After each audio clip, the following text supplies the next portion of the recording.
Pam, pam, pam, pam. Ben oui, on est très content de vous accueillir à ce dossier ici de l'Addendum. On est avec Nathalie Gay, membre de l'Observatoire québécois des inégalités. Salut Nathalie. Salut. Ben oui, de quoi on va se parler? Qu'est-ce qui s'en vient là, dans les minutes? Ben, on va parler des inégalités. On va essayer de voir c'est quoi les inégalités. On va voir aussi un peu la façon dont nous, on travaille à l'Observatoire. Puis, on va se pencher sur les inégalités au Québec de façon un peu plus concentrée. Là. Précis, j'aime ça. On va donc, écoute, c'est à la vitesse que tu veux. Moi, j'amène ton petit PowerPoint ici, puis on se lance. Parfait. Parfait. Donc, je fais ça comme ça. Si je suis rendu un pro. Voilà. Donc, ben voilà, c'est ça. C'est ma première participation à l'Addendum. Donc, on peut passer à la prochaine parce que là, on voit mon nom, le beau logo de l'Observatoire, la date du jour, si jamais il y avait des doutes. Oui, l'Observatoire des inégalités, puis c'est le symbole n'égale pas. C'est ça, n'égale pas. Ça se tient, ça se sort bien. Au menu! Ça, exactement. Donc, au menu, il faut peser sur le piton à chaque fois. Donc, on va parler de qui on est. On va parler de la façon dont on travaille, sur quoi on travaille. On va parler des inégalités au Québec. Et, ben c'est ça, je vais demander à ta communauté, dans le fond, et ainsi qu'à vous-même, quelle piste de recherche vous trouveriez intéressante pour nous. Ah? Parce que, dans le fond, on choisit... Il y a des sujets qu'on ne choisit pas, que certaines personnes nous proposent, en fait, puis il y a des sujets qu'on choisit, qu'on essaye de développer. Puis, ben, je trouve ça toujours intéressant de savoir ce que les gens... qu'est-ce qui les perturbe? Sur quels enjeux ils voudraient avoir des données, un peu plus de connaissances sur les inégalités. Ouais. Voilà. Donc, nous sommes l'Observatoire québécois des inégalités. Alors, on peut déjà passer à la prochaine.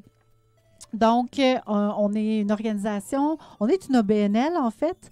On existe depuis environ 5 ans, un peu plus. Et notre travail, c'est de produire, de mobiliser, de démocratiser des connaissances sur les inégalités au Québec, autant les causes, les conséquences que des pistes de solutions pour les réduire là, de façon durable. Donc, nous, en fait, on n'est pas affilié à une université, on est indépendant, mais on travaille avec beaucoup de personnes à l'université. Ouais. Donc, on travaille aussi beaucoup avec des organisations de la société civile. On travaille, par exemple, avec l'Association québécoise des personnes retraitées. Ah. On travaille, il y a toutes sortes d'organisations qui sont membres de l'Observatoire et avec qui on collabore. On travaille, par exemple, nos voisins dans nos bureaux, c'est le regroupement québécois des OSBL d'habitation. Wow, c'est donc bien Beaucoup cool, de monde ça. dans le secteur de l'habitation, dans le secteur syndical, dans le secteur communautaire. On développe toutes sortes de collaborations dans le quartier Centre-Sud ici parce qu'on est sur la rue Follum, au coin de la rue de Rouen. Ah, ben quand même. Ben oui, c'est ça. Donc voilà, c'est un peu qui on est. Ça fait juste 5 ans que ça existe. 2019, hein, c'est quand même particulier. Ouais. Je suis content qu'il y ait finalement comme de quoi de plus officiel, de quoi de plus assis à s'intéresser à ça. Mais j'aurais pensé que c'était comme de quoi de plus vieux comme entreprise, mettons. Non, mais c'est ça. Mais ça prend quand même du temps se tailler une place, si on veut, dans l'écosystème, puis se tailler une place aussi dans le débat public. Parce que notre mission aussi, c'est vrai, je ne l'ai pas mentionné, mais c'est écrit là, puis c'est pas mal ça aussi qui nous drive, si tu veux, c'est d'éclairer le débat. Donc, d'amener les connaissances qui existent pour éclairer le débat et prendre des décisions plus informées à partir des données, à partir des connaissances. Ouais, tu peux pas rester neutre sur un train qui bouge, genre un peu. Là. Non, ben c'est ça. T'sais, nous, en fait, on a un parti pris qui est la réduction des inégalités, mais sinon, on n'est pas un think tank, on n'est pas une organisation qui a un programme politique ou quoi que ce soit. Nous, vraiment, on va regarder la problématique, on va regarder les données. S'il faut, on va développer de la donnée, puis on va recueillir, dans le fond, le plus d'informations possible. On va repérer les pistes de solutions qui sont proposées par différentes personnes. Écoute, et les mettre de l'avant. Merci beaucoup, Nathalie. Avant d'aller plus loin, je veux remercier sincèrement notre ami le Défécator qui vient de nous raider.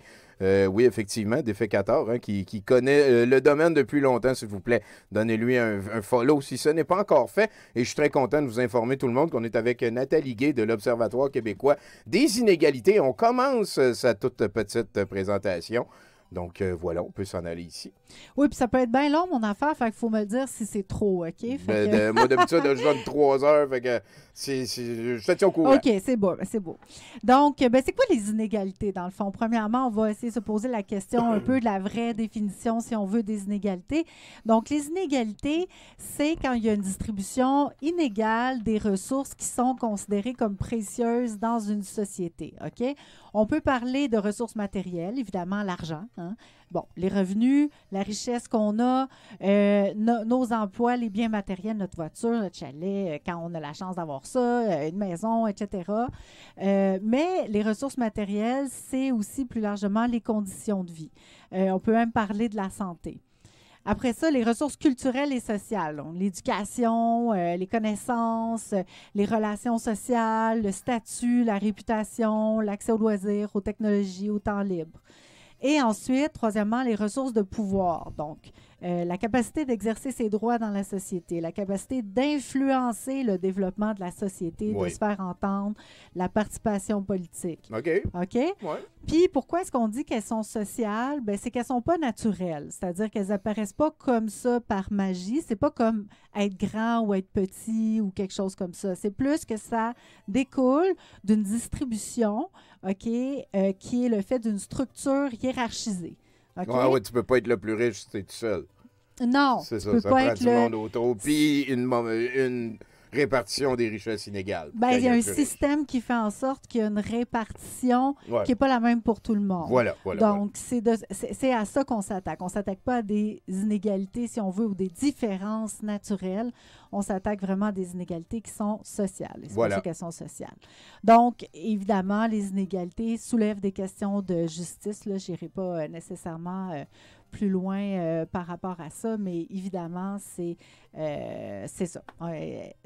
Quand la répartition est perçue comme injuste, c'est qu'elle est qualifiée d'inégalitaire. Donc, on se répète, là, ça soulève des questions de justice. Il y a des inégalités sociales naturelles ou inévitables. Ça serait lesquelles, ça? Parce que, mettons, si on fait une différence entre celles qui sont... mettons, je cours plus vite que toi ou, je sais pas, tu dessines mieux. Des affaires comme génétique ou des choses qui ne sont pas vraiment influencées par notre éducation, notre milieu familial et notre statut socio-économique, là, surtout. Ça me va. Donc, c'est ça. Nous, on fait des projets de recherche, on fait aussi du transfert de connaissances. Ça veut dire qu'on va essayer, par exemple, de traduire, vulgariser, expliquer autrement des connaissances scientifiques, par exemple, sur les inégalités. Donc, on va faire des formations, des services conseils. Ça veut dire qu'on va aider parfois des organisations à améliorer leurs pratiques à l'interne quand elles veulent s'attaquer à des inégalités organisationnelles, par exemple, puis des conférences sur mesure. Puis, on a 7 axes thématiques. On travaille surtout sur les inégalités économiques, les inégalités en éducation, en lien avec le climat et l'environnement, la santé et les besoins essentiels. Ça, c'est tout ce qui va être alimentation, logement, transport, par exemple.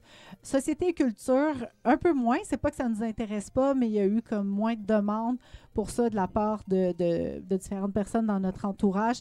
Et bon, les pratiques organisationnelles, là, c'est plus un peu, pas en souterrain, mais c'est pas vraiment des choses qu'on va publier. Tu sais, quand on va travailler avec une organisation qui dit, moi, je veux réduire les inégalités dans mon organisation. Ça peut être ses affaires à elle. C'est ça, exactement. On pas tout public, ça. Là, je comprends. Exact. Je comprends. On peut passer à l'autre. Avec plaisir. Allô? Ça, c'est mes collègues. C'est notre équipe de travail. Donc, on a vraiment une super belle équipe. Donc, on a une équipe multidisciplinaire au niveau de la recherche. On a des économistes, des sociologues, une anthropologue, des gens qui ont étudié en marketing, en urbanisme, en environnement, etc. Puis, on a une équipe de 3 personnes aussi aux communications qui sont vraiment dédiées là, au rayonnement de nos productions puis des connaissances sur bravo, c'est vraiment On cool. accueille aussi en stage des étudiants, des étudiantes de maîtrise et de doctorat là, pour nous aider à abattre du travail, dans le fond. Wow, c'est donc bien cool, c'est très cool. On a un beau conseil d'administration aussi, des gens qui viennent d'un peu partout. Nous, on a fait on a pris le pari, si on veut, d'essayer de parler à tout le monde, dans le fond, parce que la transformation sociale, c'est un processus, la transformation, dans le fond, pour moins d'inégalités. Ben oui. Ça implique beaucoup de monde qui mettent l'épaule à la roue, si on veut. Donc, on veut parler aux gens des entreprises, du milieu syndical, du milieu philanthropique, évidemment du milieu universitaire. Donc, on a pu rassembler là, ces personnes-là qui rayonnent là, chacun dans leur domaine, là, qui apportent une belle contribution à notre organisation. Voilà. Bravo! Bon, nos partenaires, écoutez, là, il y a beaucoup de monde avec qui on travaille ici. Là, ça, c'est sûr qu'il y a des gens là-dedans qui sont des gens qui nous donnent, des gens qui nous demandent de travailler sur certaines questions. Okay. Mais, tu sais, par exemple, des projets qu'on a fait avec, j'ai des exemples ici là, de groupes, là, le réseau des organismes et intervenants en itinérance de Laval, parce que l'année passée, on a accueilli une stagiaire qui a fait une étude un peu sur les impacts des changements climatiques sur les personnes en situation d'itinérance. Puis on a décidé de se concentrer sur le cas de Laval, qui est un cas qu'on regarde moins, si on veut, quand on parle d'itinérance. Ben oui, on a l'impression qu'il y en a comme peut-être moins à Laval des gens qui vivent de... Oui, fait que c'est ça. Fait que nous, tu sais, comme si on traite une question comme l'itinérance, mais on ne va pas la traiter tout seul dans notre coin. Tu sais, on va aller parler avec les organisations qui sont sur le terrain. On va aller parler aux gens qui connaissent la question, les chercheurs et les chercheuses qui ont le plus étudié la question, puis à toutes les organisations qui gravitent un peu autour de ça. Et ce qu'on va aussi essayer de faire, c'est de donner la parole aux gens qui ont vécu l'itinérance ou qui la vivent encore. Donc, plus tard, je vous parlerai d'autres projets là, qu'on fait en ce moment puis qui sont justement dans cette direction-là. Donc, Centre d'organisation mauricien de services et d'éducation populaire à Trois-Rivières, qui nous a aidés dans le cadre d'un projet l'année dernière qu'on a fait, un projet d'éducation aux inégalités, là, d'où viennent plusieurs fiches là, qu'on va voir dans la présentation, ainsi que le documentaire, des extraits du documentaire qu'on va voir tantôt. OK. On travaille beaucoup avec le regroupement des centres d'amitié autochtones qui regroupent, en fait, eux, ils donnent des services, ils sont un peu la voix des Autochtones en milieu urbain. Donc, ils ont un nouvel observatoire des réalités autochtones en milieu urbain, le collectif pour un Québec sans pauvreté, le dispensaire diététique de Montréal. Wow. Donc voilà, transition en commun. La société civile est remplie d'organisations qui sont très actives sur une série d'enjeux. Donc voilà, on a plusieurs partenariats. Là, vous allez pouvoir ajouter douteux.org là-dedans. Écoute, absolument, partenaire de diffusion. Voilà. Donc, comment on travaille? Prochaine slide, s'il te plaît. Wow. Ouais, ça, c'est un peu, peut-être, je ne sais pas si je vais rentrer là-dedans. C'est juste pour vous dire qu'on a fait une réflexion un peu stratégique sur la façon dont on pouvait vraiment être le plus utile dans la société. OK. Parce que, c'est ça. Moi, quand je suis arrivée en poste, on regardait un peu nos stats. On s'est dit, bon, OK, mettons qu'il y a 40 personnes qui téléchargent une recherche qui nous a pris 1 an à faire. Est-ce qu'on pourrait essayer de faire en sorte que, est-ce que c'est assez utile ce qu'on fait ou est-ce que ça fait le travail que ça pourrait vraiment faire si on y pensait un peu mieux? Donc, c'est pour ça qu'on a réfléchi à notre rôle dans notre écosystème, à la façon dont on pouvait amener le changement. Puis, tu sais, il y a des gens qui sont sur les lignes de front pour réduire les inégalités. Et nous, ce qu'on veut essayer de faire, dans le fond, c'est faire en sorte qu'ils aient le plus d'informations possible, les meilleures données possibles pour faire le meilleur travail sur ces enjeux-là. Donc, je résumerai ça comme ça, si on veut. Mais ça, c'est une théorie de changement. Donc, très populaire là, dans le monde des organisations. Ben oui, il faut commencer par ça. Mais je me permettrais de lire la mission, par contre, ici. L'Observatoire produit, mobilise, démocratise des connaissances sur différentes formes d'inégalité au Québec afin d'éclairer la prise de décision et sensibiliser un large public à l'état des inégalités, à leurs causes et conséquences, ainsi qu'aux solutions possibles. Oui, c'est une belle mission, ça. Voilà. Je vous souhaite le plus de succès possible. Merci. Donc, c'est ça. Nous, on applique une démarche scientifique là, quand on fait des projets de recherche, donc une démarche rigoureuse. Et on fait la place à un dialogue entre les savoirs. Fait que ça, ce que ça veut dire, c'est c'est un peu ce que je disais tantôt, dans le fond, réunir à une même place des chercheurs, chercheuses, des professeurs d'université, mais aussi des gens qui ont fait l'expérience de la pauvreté ou des enjeux sur lesquels on va travailler, et des gens qui sont plus du milieu de la pratique, donc qui accompagnent quotidiennement sur le terrain des personnes qui sont aux prises ou qui sont victimes de certaines inégalités. Ouais. Donc, il y a ça. La recherche-action. La recherche-action, c'est quoi? Ben, c'est d'essayer de faire en sorte que la recherche mène, dans le fond, produise une action et qu'on puisse évaluer, mesurer les effets de cette action-là. Et dans le fond, c'est comme un processus dans lequel on s'engage de façon interactive. C'est-à-dire qu'on va imaginer les solutions à un problème avec les personnes à qui ça devrait profiter. Et on va passer à travers toute une série de démarches, d'étapes, dans le fond, avec ces personnes-là, pour identifier les solutions qui sont vraiment adaptées aux problèmes auxquels on essaie de s'attaquer. Le concept d'ADS+, ça, c'est l'analyse différenciée selon les sexes intersectionnels. Donc, ce qu'on veut, on veut saisir les interactions. Ici, on parle du genre, de l'origine ethnique, de la classe sociale, de l'âge, mais aussi de plusieurs autres facteurs, dans les inégalités.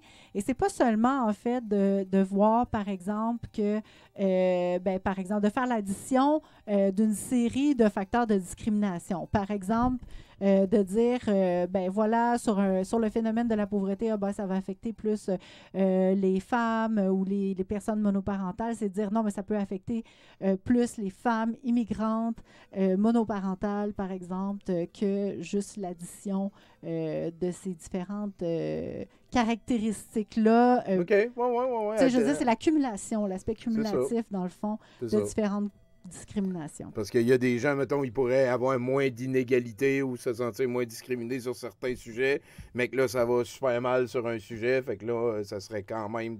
ils seraient impliqués dans la réflexion. Mais tu sais, c'est, mettons, dire que, par exemple, le salaire des femmes est inférieur à celui des hommes, le salaire des personnes immigrantes est inférieur à celui des personnes qui ne sont pas immigrantes, mais le salaire des femmes immigrantes est vraiment inférieur à tout le reste. Encore plus, là, ça accumule les effets. Exactement. Voilà, merci Voilà beaucoup. Un exemple concret. Donc, puis c'est ça, le transfert de connaissances là, pour s'assurer là, que, dans le fond, on fait de la vulgarisation. En fait, c'est une autre façon de le dire, là, si on veut, de vulgariser les connaissances. Oui, j'aime ça.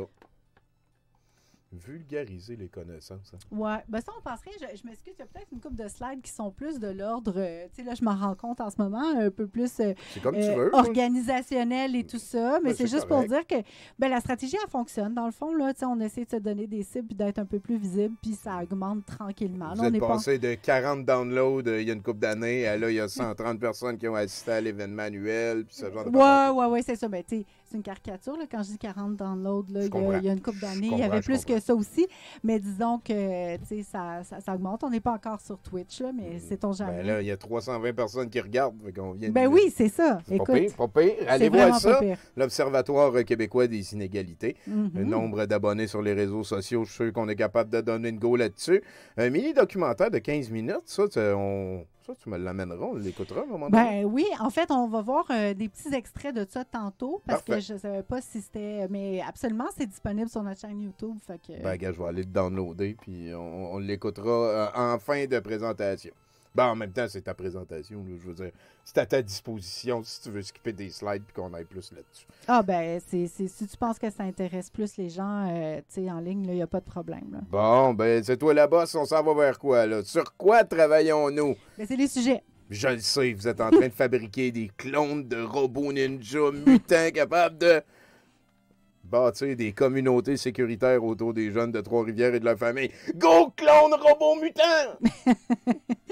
Non, là, c'est ça. On a travaillé avec la ville de Trois-Rivières, dans le fond, qui voulait réaliser une étude pour comprendre c'était quoi les enjeux de sécurité qui concernaient surtout les jeunes dans leur municipalité, dans le fond.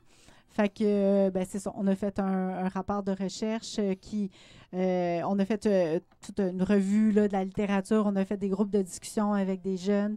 Et dans le fond, c'est ça l'a donné un rapport. Fait que c'est juste un exemple pour vous dire sur quoi on travaille puis avec qui on travaille. c'est intéressant parce que, ben c'est ça, il y a toujours des pistes de solutions à la fin. Qu'est-ce qu'on pourrait faire pour que les jeunes se sentent plus en sécurité? Puis dans ce rapport-là, ben, on a tenu compte aussi de l'environnement numérique puis des impacts que ça pouvait avoir là, sur les jeunes. C'est sûr que l'environnement numérique doit avoir beaucoup rapport. Là. Oui, oui, beaucoup. Oui, vraiment. Oui. Wow. Oui, parce qu'il y a des interactions quand même avec ce qui se passe aussi dans le monde réel, évidemment. Là. Oui. Fait que ça prend un regard global sur les situations là, pour être en mesure de mieux cibler. Là. Les causes et comment régler les inégalités. Comme ça. Oui, on peut passer à la prochaine. La classe moyenne. On travaille sur la classe. C'est quoi la classe moyenne?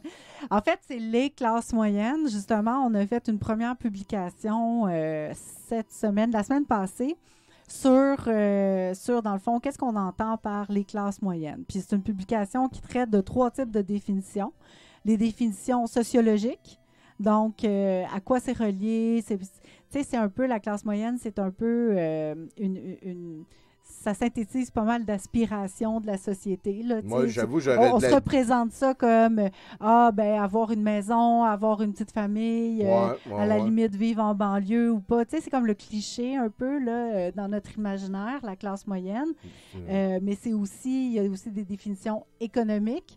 Par exemple, nous, là, dans la note qu'on a utilisée ou dans celles qui vont paraître par la suite, on utilise, mettons, la référence de l'OCDE qui situe, dans le fond, la classe moyenne autour du revenu médian. OK? Le revenu médian, c'est quand tu prends tous les revenus dans la société, celui qui est au milieu, OK? Qui est différent de la moyenne. Oui. Fait que tu as des revenus qui sont plus bas, 50% plus bas, 50% plus haut. Fait que autour de la médiane, tu vas aller à 75% de la médiane et là, tu as 2 types de définitions, 150% ou 200%. L'OCDE utilise 200%. À partir de là, tu es riche, genre.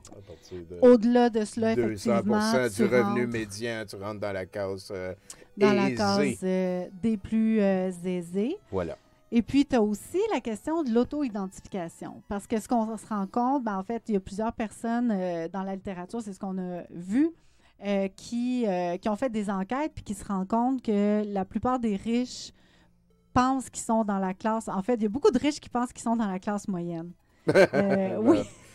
Parce que, le fait d'être riche n'est pas toujours nécessairement très positif là, dans la société. Ouais.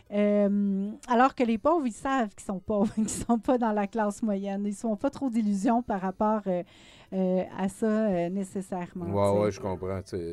Il y a une grosse marge. Donc, qu'est-ce qu'on veut faire? Pourquoi on fait ça, dans le fond? Ben, c'est parce que, tu sais, quand on regarde les inégalités économiques, on peut se placer du point de vue de la pauvreté, du point de vue des plus riches, puis du point de vue, dans le fond, d'une grosse partie de la population. Tu sais, ce qu'on va voir, c'est que au Québec, c'est dans une autre donnée, mais c'est plus que 60% de la population qui est dans cette classe moyenne, là, selon les calculs économiques. Tu sais, c'est quand même beaucoup de monde, puis c'est aussi le sujet politique de référence, tu sais, parce que les politiciens s'adressent beaucoup à la classe moyenne ou parlent beaucoup de la classe moyenne. Les médias s'intéressent beaucoup à la classe moyenne. Donc, on a voulu savoir, dans le fond, mais c'est qui fait partie de la classe moyenne? C'est quoi les conditions qui nous aident à être dans les classes moyennes? Comment ça a évolué dans le temps? C'est ça. Fait que là, on a publié un des 3 rapports. Donc, on va continuer à travailler sur cette question-là toute l'année. Wow! C'est donc bien cool. Ça a l'air d'une question super simple, mais c'est vrai que quand tu y penses... Il n'y a pas une définition. C'est ça qu'on se rend compte. Puis c'est pour ça que c'est complexe comme question. Puis on peut se poser des questions sur l'avenir aussi de la classe moyenne. T'sais, en ce moment, avec la crise du logement, est-ce que le fait d'être propriétaire va devenir un déterminant de la classe moyenne? Est-ce qu'il va falloir que tu sois absolument propriétaire pour en faire partie?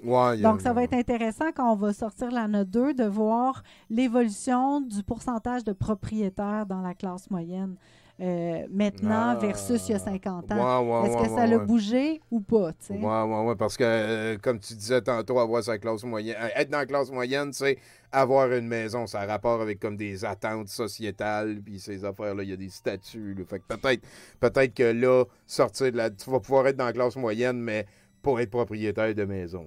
Oui, puis c'est lié aussi, tu sais, la classe moyenne, c'est une espèce de vision aussi qui nous arrive beaucoup après la Deuxième Guerre mondiale, où on veut, dans le fond, c'est l'instauration de la société de consommation de masse aussi, tu sais, dans le fond. J'ai vu ça aller. Oui, c'est ça. On salue le plastique.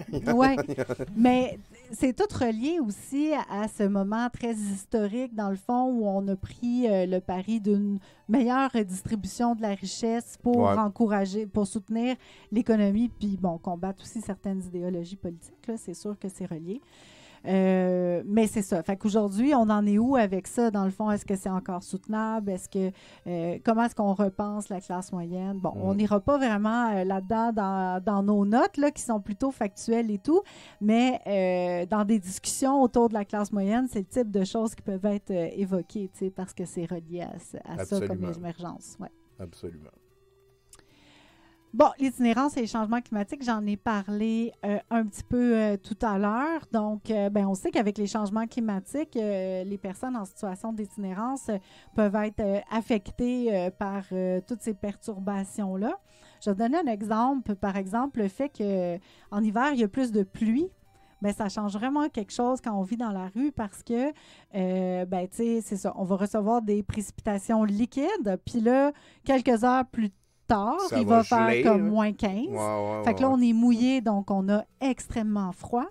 Et puis, pas la possibilité non plus d'avoir un espace où faire sécher ses vêtements. Puis, tu n'as pas nécessairement 2-3 sets de rechange. Hein? Fait que c'est ça. Fait que ça, c'est un exemple. Ça ne crée pas comme ben là, il fait moins fret l'hiver, fait que c'est moins de troubles qu'on aurait peut-être pu penser. Là. Non, c'est plus chiant. Là, il y a les vagues de chaleur l'été, la question des feux de forêt.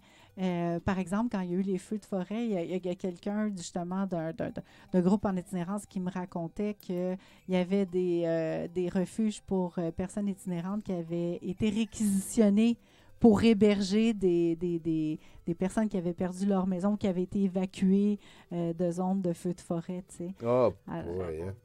Oui, c'est ça, mais tu sais, je suis pas sûre que ça soit arrivé, mais juste le fait que les gens n'aient pas pensé, dans le fond, que les personnes itinérantes avaient, elles aussi, besoin d'un refuge pour faire face à la fumée et tout ça, et c'est là que certains se sont dit, OK, il va falloir qu'on s'occupe de cette question-là aussi, parce que... ça parlait un petit peu mieux, hein? Exactement. Donc, ce qu'on essaie de faire avec ça, c'est vraiment d'identifier des pistes de solutions d'adaptation. Comment on favorise une meilleure adaptation des personnes en situation d'itinérance qui sont un peu oubliées dans les plans d'adaptation au changement climatique. Là. Chris, oui. Donc, c'est ça. Fait que on va être dans différentes régions du Québec là, pour faire ces processus là, de recherche-action. Voilà. C'est donc bien cool. On passe à la prochaine. Là, la crise du logement, donc ça, c'est un projet qu'on a commencé, puis au cours duquel on va évaluer les coûts économiques et sociaux qui découlent du manque de logements adéquats au Québec.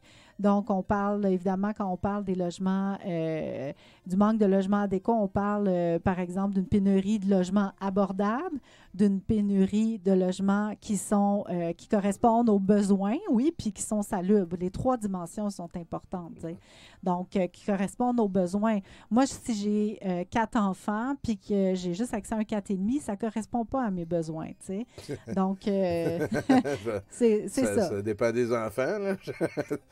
Si c'est genre un enfant tronc qui en a 4 qui sortent du même, peut-être, là, mais en tout cas, ça me surprendrait que c'est ça. Là. Je faisais de l'esprit de bottine. Non, c'est correct, on a tout compris. Non, mais donc, ça a des coûts. On va évaluer les coûts sur la santé, sur le développement des tout-petits, sur la prospérité économique même, sur l'itinérance, sur un paquet de dimensions, dans le fond, pour essayer de démontrer finalement que c'est pas payant du tout, éviter de répondre à la demande qui est vraiment croissante pour des logements adéquats au Québec, que ça a des coûts sociaux, puis qu'il faudrait probablement mieux. Ça, là, je ne veux pas anticiper sur les conclusions, évidemment, mais si on va être capable de démontrer que ça a des coûts, et puis, avec ces coûts-là, on verra collectivement qu'est-ce qu'on peut apporter comme solution. Genre, construire des logements, ça coûte X, mais là, parce qu'on n'a pas construit, ça nous coûte X, Y collectivement. Fait que C'est ça, ouais. C'est exactement ça. J'aime ça. Parfait. J'aime ça habiter quelque part aussi. Oui, c'est très pratique d'avoir un chez-soi. En fait, c'est un droit humain, hein? Il ne faut pas l'oublier. J'ai l'impression que ça fait partie du top, ouais. Ouais. Donc, encore sur le logement, les liens entre la crise du logement et l'insécurité alimentaire. Donc, quels sont les effets de la crise du logement actuellement sur l'insécurité alimentaire? Donc, on va étudier un peu les vases communicants. C'est plus une démarche qualitative là, où on va parler à un paquet de personnes pour qu'ils nous parlent de comment ils vivent ça dans leur quotidien. Ça se manifeste de plein de manières, hein, pareil, votre mandat. J'aime ça parce que tantôt, on est allé aider des enfants à Trois-Rivières. Là, il y a des sans-abri, des itinérants, j'aurais dû dire. Le côté crise du logement et sécurité alimentaire, c'est des gros mandats, c'est sérieux, hein, ça précise. Ah oui, là, le M3S, c'est le ministère de la Santé et des Services sociaux. Ouais. Ben oui, ben le gouvernement est intéressé, les ministères sont intéressés à avoir des données, à mieux comprendre des phénomènes, puis oui, tout à fait. Très bon call, très bon. Oui, absolument. Si tu veux, tu peux te plugger un micro si tu as des questions. Non, mais le ministère est quand même à l'origine de plusieurs réflexions puis plusieurs travaux de recherche qui sont pertinents puis très intéressants là, dans la société. Ben oui, j'en doute pas, Tout à fait. Oui. Ça doit être un partenaire quand même assez solide aussi, là, quand vient le temps d'aller demander des collaborations, ce genre de patente-là. C'est le fun. Là. Tu peux sortir. T'as-tu comme un badge? Un badge? Non. Agent gouvernemental. Non, mais non. Non, mais c'est nos partenaires. Donc, ben oui. On passe au prochain? Oui. On peut passer au prochain. Donc, un autre projet là, qu'on fait avec l'M3S où on va voir le rôle de l'école dans l'atténuation, la persistance, l'amplification des inégalités sociales et de santé. Tantôt, on va regarder un peu le parcours des inégalités, puis on va voir comment est-ce que notre parcours scolaire peut avoir une influence, dans le fond, sur notre santé. Donc, c'est un projet dans lequel on va faire le portrait des inégalités scolaires au Québec. On va voir quelles sont les conséquences, notamment sur la santé, les causes, etc. Wow! C'est donc bien cool, ça. À chaque année, on publie un bulletin de l'égalité des chances en éducation. Donc, cette année, ça va être notre 3e édition. Dans les années précédentes, on s'est penché sur l'école à 3 vitesses. On s'est aussi penché sur en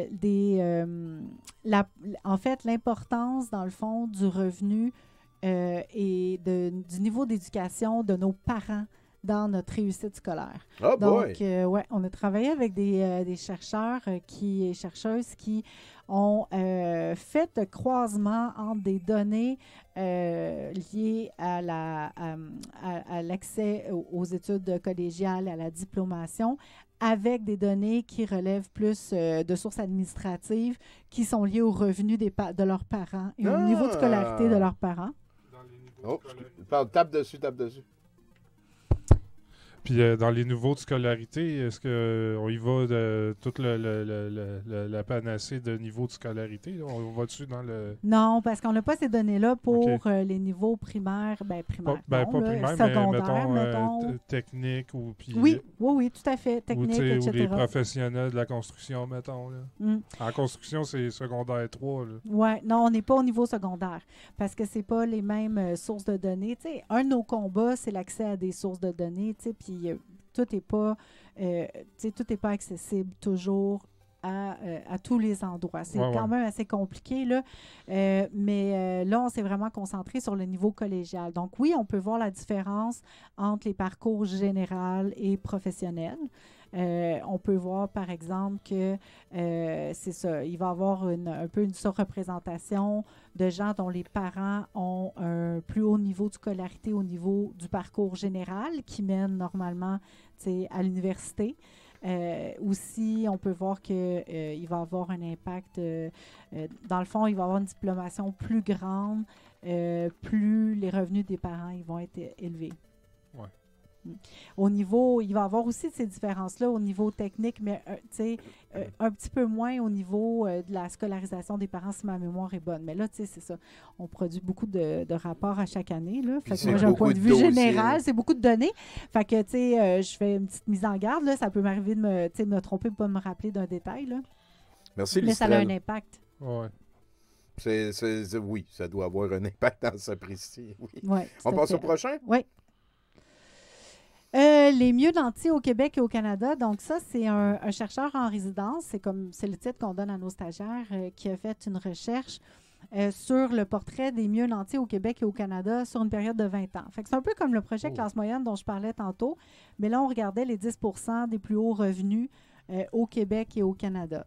Et ce qui a été faire, c'est qu'il a été croisé des données statistiques avec des données de recensement. Donc, des données où on sait, par exemple, on connaît l'état matrimonial, le genre, évidemment, le niveau, le statut d'immigration ou pas, où est-ce qu'on habite, en fait, un paquet de renseignements. Et, en fait, deux principales données là, qu'on a beaucoup ramenées, c'est que au Québec, par exemple, on a 480 plus de chances d'être dans le top 10 si nos parents le sont aussi. Ah, ouais. Par rapport au reste du Canada, genre? Non, au Canada, c'est pire, en fait. En fait, ce que ça veut dire, c'est que plus tes parents sont dans le 10 plus tu as de chances d'y être toi-même. On ne va pas dire que c'est si surprenant que ça. Non. Mais le fait que cette proportion-là, en fait, ce facteur-là soit plus important qu'il y a 20 ans, ça nous indique qu'il y a moins de mobilité sociale. C'est sur le temps qu'on peut comparer. Là. Oui, c'est ça. Quand on compare sur le temps, ce qu'on voit, c'est que c'est plus important qu'avant. OK. OK? Il y a 20 ans, il y avait moins de femmes dans le 10 donc ça a progressé un peu, mais c'est plus difficile pour les femmes quand même d'être dans le 10 encore aujourd'hui. Donc c'est ça. Fait qu'on fait un portrait là, comme ça. Mais c'est ça. L'évolution nous permet vraiment de voir qu'il y aurait comme un recul. Ça semble confirmer ce que d'autres recherches démontrent. C'est-à-dire qu'il y a un recul de la mobilité. L'argent s'agglomère. C'est-à-dire que les inégalités ou les privilèges se reproduisent plus facilement. Ouais. T'sais? On va essayer de contrer la reproduction des inégalités avec des politiques publiques de redistribution, d'éducation, pour donner de la même chance à tout le monde. Hein? C'est l'égalité des chances. Mais on voit, puis ça, c'est censé accroître la mobilité sociale, mais là, ce qu'on voit, c'est que c'est en recul, la mobilité sociale. Ouais. C'est bien. C'est bien de le savoir. C'est bien de le savoir, mais c'est moins bien que ça arrive. C'est moins bonne nouvelle que ce soit ça. C'est ça, exactement. Tout à fait. Quand tu parles de mobilité sociale, tu veux dire de bouger d'une case à l'autre, mettons? D'une classe à l'autre, par exemple? On va revenir un peu tantôt en détail, mais en fait, c'est d'améliorer, quand on parle de mobilité ascendante. Là, je comprends. Le potentiel d'améliorer ta condition. Ta condition par rapport à celle de tes parents ou celle avec laquelle tu es né ou que tu as connue dans ta vie. Je comprends. OK. Fait que il y a aussi possibilité, de descendre. C'est comme le jeu de serpent et d'échelle. Quand tu penses à ça, tu croises un serpent, oups, tu descends, tu croises une échelle, ben là, tu améliores ta condition, tu vas plus vite. D'ailleurs, j'en profite pour vous donner mon truc pour gagner toutes les games à serpent et échelle que vous jouez. Évitez les serpents. Ah, très bon truc. C'est ça. Je prends des notes. Oui, c'est ça. Ça fait longtemps que j'ai pas joué à serpent et échelle. C'est pas... Je sais pas pourquoi. Oui, non plus, mais... Je sais pas s'il y a des fans en ligne de serpent et échelle. Hein? Ça serait spécial. Ça serait spécial. Donc, les inégalités au Québec. Alors, on peut aborder... Ouais! Fait que ça, c'est une super infographie faite par mes collègues pour expliquer le parcours des inégalités. OK? OK. Donc, en fait, c'est un parcours de vie, dans le fond. On peut avoir un parcours de vie qui, à un bout du spectre, va être un parcours d'inégalité, puis à l'autre bout du spectre, va être un parcours plus de privilège, dans le fond, ou de facilité, si on veut. Okay. Okay? Donc, évidemment, tout ça commence avec l'origine sociale, donc le statut de nos parents, le lieu où on a grandi, est-ce qu'on était dans une famille biparentale, monoparentale ou autre, ou est-ce qu'on a grandi en campagne, en ville, dans un logement, dans une grande maison. Quelles ont été les ressources? Est-ce qu'on nous a envoyés en CPE? Est-ce qu'on s'est fait garder par la gardienne sans préjugés contre les gardiennes? Mais on sait que les CPE, quand même, les impacts bénéfiques sur le développement des enfants est quand même bien documenté. Donc, c'est ça. À quel point est-ce qu'on va avoir vraiment misé, dans le fond, ou avoir bénéficié d'un environnement qui a permis notre plein développement quand on était enfant? Wow. Ensuite, à l'école, quand on arrive à l'école, ben, le passé a beaucoup d'impact. À quel point on a été stimulé, ça va avoir évidemment un impact sur notre parcours, sur notre facilité à socialiser, notre facilité à réussir, notre facilité à apprendre. En retour, quel est le soutien qu'on a de notre famille pour nous aider avec les devoirs, les leçons, tout ça. Quand on arrive au secondaire, dans quel milieu on arrive, même à l'école, tu sais, je veux dire, est-ce qu'on est dans une école qui est en milieu défavorisé, qui a plus de ressources ou qui a moins de ressources, où il y a une concentration, dans le fond, de défis là, dans le milieu scolaire. Tu sais, on sait quand on regarde l'école à 3 vitesses, là, c'est de ça qu'on parle, là, tu sais, une répartition inégale, si on veut, là, des ressources. Des ressources, mais aussi une concentration des vulnérabilités. Ouais. Ah, Une c'est pas juste... concentration de la pauvreté. Ben oui, ben oui, ben oui. Parce que nous autres, on parle d'inégalité de ressources, mais c'est inégalité aussi de bad luck, là, ou de difficultés. Ben oui, tout à fait. Oui, c'est ça, exactement. Donc, les ressources sociales et culturelles. Donc, les réseaux de relations que notre famille peut avoir ou pas. Est-ce qu'on a eu la chance d'être dans les scouts, de faire des activités intéressantes quand on était jeune, quand on était enfant, qui nous ont amenés à connaître du monde, qui nous ont amenés à découvrir des aspects de nous-mêmes intéressants. C'est l'isolement ou pas, finalement. Oui, absolument. Tout à fait, c'est beaucoup ça. Après ça, ben, tout ce parcours-là, dans le fond, quand on arrive à devoir travailler, là, OK, quel type d'emploi on va décrocher par les relations qu'on a, par l'éducation qu'on a eue aussi, quel patrimoine on va réussir à accumuler, est-ce qu'on va hériter? Est-ce qu'on va ne pas hériter? Est-ce qu'on va hériter de dettes aussi? Des fois, ça peut arriver. Donc, et tout ça, évidemment, a des impacts sur les inégalités de santé. On sait aujourd'hui, c'est pas toujours facile d'avoir accès à des soins, des services de santé. Il y en a beaucoup qui vont au privé parce qu'ils n'ont pas accès dans les temps requis au public. Mais il y a aussi toute la littératie en santé. Puis on sait, tu sais, les spécialistes parlent des déterminants sociaux de la santé. OK? Ça, c'est les grandes caractéristiques qui font en sorte que tu vas être en bonne santé ou pas. OK? Puis le premier déterminant, ce qui détermine le plus ton état de santé, c'est le revenu. OK? Ça a été démontré parce que de là découle tout un paquet d'autres comportements ou d'autres facteurs comme l'alimentation, par exemple. C'est ça que j'étais pour dire. Ben oui. L'alimentation. Bien s'habiller, bien se loger. Absolument. À des soins de santé dans des pays. Si tu n'as pas d'argent, tu n'as pas de soins de santé. Ça peut être... Mais là, on est peut-être plus local. Là, mais, le soutien psychologique, par exemple. Ouais. Avoir accès à des soins de santé psychologique, des soins de santé mentale, ça coûte, la plupart du temps, ça coûte quelque chose, puis c'est fondamental pour le reste. En tout cas, les services publics là-dedans sont faméliques. Bien, c'est une question de ressources parce que les ressources sont très bonnes dans le public, mais est-ce qu'on y a suffisamment accès? Bien, c'est pour ça que des gens vont au privé et c'est là qu'on risque de générer des inégalités s'il y a moins d'accès dans le public. Et donc, évidemment, alentour de tout ça, il y a des conditions de vie là, qui sont inégales. Hein? Est-ce qu'on habite dans un logement? On parlait du logement tantôt. Est-ce qu'on habite dans un logement qui répond à nos besoins? Est-ce qu'on se sent en sécurité? Sécurité alimentaire, sécurité financière, sécurité même physique au niveau de l'environnement? Est-ce qu'on est capable de se transporter? Est-ce qu'on est capable ou est-ce qu'on perd beaucoup de temps dans le transport? T'sais? Est-ce qu'on habite dans un environnement qui est sain? Est-ce qu'on est près de la nature? Est-ce qu'on est au contraire confronté à des polluants environnementaux? Et est-ce qu'on est isolé socialement ou est-ce qu'on a un réseau? On a-tu un soutien dans notre famille, dans nos amis, etc. Ou est-ce qu'on est seul? Et évidemment, les inégalités de pouvoir, on en parlait tantôt, est-ce qu'on a accès à des services juridiques? Est-ce qu'on est capable de se défendre? Est-ce qu'on est capable d'exercer ses droits? Est-ce qu'on maîtrise les conditions de sa propre existence? Où on subit continuellement des préjudices ou des décisions qui nous sont imposées? Est-ce qu'on est représenté politiquement? Oui. Donc on voit à quel point, dans le fond, complexe, les inégalités, c'est complexe, mais en même temps, c'est très interrelié. Ouais. Je veux dire, il y a des interdépendances, là, puis il y a de l'accumulation, de la reproduction. C'est un système. Là. C'est pas, c'est un système. Tu peux pas dire, moi, mes inégalités scolaires n'ont pas eu d'impact sur mes conditions de vie après. Tu peux pas dire ça. Là. Non.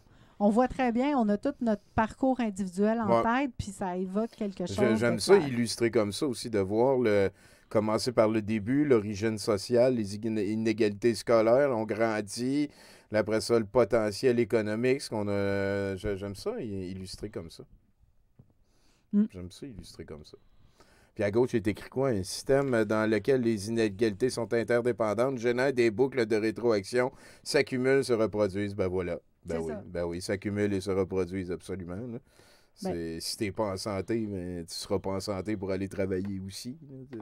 Non, exactement. Puis si tu te nourris pas bien, puis tu es tout le temps en train de courir pour t'alimenter à un prix raisonnable, ben ça te laisse moins de temps aussi pour travailler. Pour te aider développer, tes enfants à faire tes devoirs. Fait que là, ils vont eux autres aussi avoir moins de chances de pogner le 10% comme on parlait tantôt. Colin, parlez-vous? On peut-tu faire notre horaire? Là, on passe au prochain? Oui. Donc, une roue! Une roue. En plus de tout ça, il y a aussi des discriminations qui sont à l'œuvre. Parce que dans ce parcours-là, c'est pas tout le monde qui a le même niveau de chance non plus. C'est-à-dire plus on est au centre de ce cercle-là, plus on va dire qu'on a, par exemple, là, des facilités. Ça va bien. Des facilités, des privilèges. Là, on parle beaucoup de privilèges, mais oui, mais c'est aussi, c'est pas juste le fait d'être blanc ou d'être une personne racisée, mais c'est le fait, par exemple, d'être propriétaire versus de ne pas avoir de logement. Ouais. C'est le fait, par exemple, de pouvoir conduire un véhicule ou d'avoir à peu près pas d'accès au transport. C'est le fait, par exemple, d'être un homme cisgenre ou d'être une femme trans et une personne non-binaire. Donc, ça ne veut pas dire que quand tu as un aspect, tu es condamné à être là, je ne sais pas, là, dans des vulnérabilités continuelles et tout, mais c'est juste pour dire que les personnes, plus tu es loin du cercle, plus tu subis des discriminations. Puis plus ça risque d'avoir des impacts sur ton parcours, puis plus tu vas additionner de couches de discrimination, bien là, plus tu vas avoir à faire face à des défis par rapport à quelqu'un qui se retrouve au centre. Puis pour qui, je dirais pas que tout le monde qui est au centre glisse dans la vie là, sans obstacle, mais c'est plus facile, pour un paquet de raisons. Officiel. C'est pas les mêmes défis. C'est pas les mêmes défis, C'est pas les mêmes défis. Puis il y en a que tu as plus de ressources pour passer au travers. Hein? Inspiré par Sylvia Duckworth, on la salue. Ah ben! Et voilà, on la retrouve. Alors ça, cette fameuse, parce que le visuel là, pour mon passage aujourd'hui a été fait en s'inspirant de ça. En fait, je ne sais même pas s'il avait vu ça. Alors, on voit souvent les deux premières cases. Oui, c'est ça. Tu l'avais mis dans la discussion quand même. Oui, c'est très ça, belle exactement. réussite de Rémi encore. Très belle réussite de Rémi. C'est intéressant parce que dans la première image, ce qu'on a, c'est l'égalité. Donc, tout le monde reçoit la même chose. Ce qu'on voit, par contre, c'est quand tout le monde reçoit la même chose, le petit, là, lui, il ne voit rien du match de baseball. Ouais. Il ne peut pas le voir, il y a la clôture, OK? Fait que quand on parle d'équité, c'est qu'on va tenir compte du fait que tout le monde n'est pas au même niveau. Donc, on va donner au plus petit 2 boîtes. Fait que là, lui, il voit le match, OK? Mais là, la troisième image, c'est si on enlève l'obstacle, on s'assure comme ça que tout le monde peut voir le match. Ben oui. Là, j'en ai vu une autre version. Ça nous fait 3 caisses pour aller faire d'autres affaires ailleurs. Ça, c'est une très bonne remarque aussi. Oui. Mais en fait, cette semaine, j'ai vu l'image, puis il y avait une clôture, OK, devant. Puis je dis, c'est pas bête parce que c'est sûr que si tu reçois la balle de baseball d'en face, peut-être que ça va être un peu compliqué, puis que tu vas moins souvent aller voir le match à cet endroit-là. Ouais. Mais ça fait juste indiquer, je trouve que, par exemple, les frais de scolarité, c'est un bon exemple. T'sais. Les frais de scolarité, s'ils sont les mêmes pour tout le monde, c'est sûr qu'il y a des gens qui n'auront pas accès. T'sais. Si on a des systèmes de prêts et bourses, oui, ça va permettre effectivement peut-être d'y aller, mais il y en a peut-être qui ne voudront pas y aller parce qu'ils ne voudront pas s'endetter. Alors que quand tu retires les frais de scolarité, ben là, tu retires les obstacles à l'éducation, par exemple. C'est juste un exemple pour montrer un peu comment est-ce que ça peut s'appliquer à différentes situations. Donc, tantôt, on parlait de mobilité sociale qui est en recul. À droite, là, c'est issu, bonjour, c'est issu d'une recherche qui a été faite par Marie Connolly et certaines de ses collègues, en fait, sur la mobilité du revenu entre les générations. Ce qu'ils ont démontré, dans le fond, c'est qu'ils ont pris des gens nés au début des années 60, OK, puis des gens qui sont nés au début des années 80, OK, donc 2 groupes de personnes différentes. Ouais. Toi aussi, Tommy. Toi aussi. Moi, c'est fin 70, là, personnellement. On n'est pas loin de là. Mais en tout cas, ce qu'ils ont découvert, c'est que les gens qui étaient nés dans les années 60, OK, avaient moins de chances, les gens qui étaient, par exemple, de parents qui étaient dans le premier quintile du revenu, ça, c'est les 20 % les moins favorisés au niveau des revenus dans la société, OK? Il y avait 27 % de chances d'être à leur tour parmi les 20 % les moins favorisés quand leurs parents y étaient. Alors que dans les années 80, c'est monté à 33 % Ça veut dire que, c'est ça, le niveau de revenu de nos parents a plus d'impact qu'avant quand on est quand on est dans vraiment le premier quintile là, au niveau des revenus. Ça a moins d'impact vers le milieu, mais on voit aussi que vers le 5e quintile, ça, c'est les plus riches. Si nos parents étaient eux-mêmes dans... en fait, non, ça, c'est pas ça du tout, en fait, parce que c'est la probabilité d'être dans le quintile inférieur, donc d'être dans le 20 % des plus pauvres. Donc, ce que ça démontre, c'est que quand nos parents l'étaient eux-mêmes, on risque d'être à notre tour beaucoup plus qu'avant dans les 20 % les plus pauvres. Okay. Ah, fait que ça n'a pas été dans la bonne direction pantoute, ça, là. Non.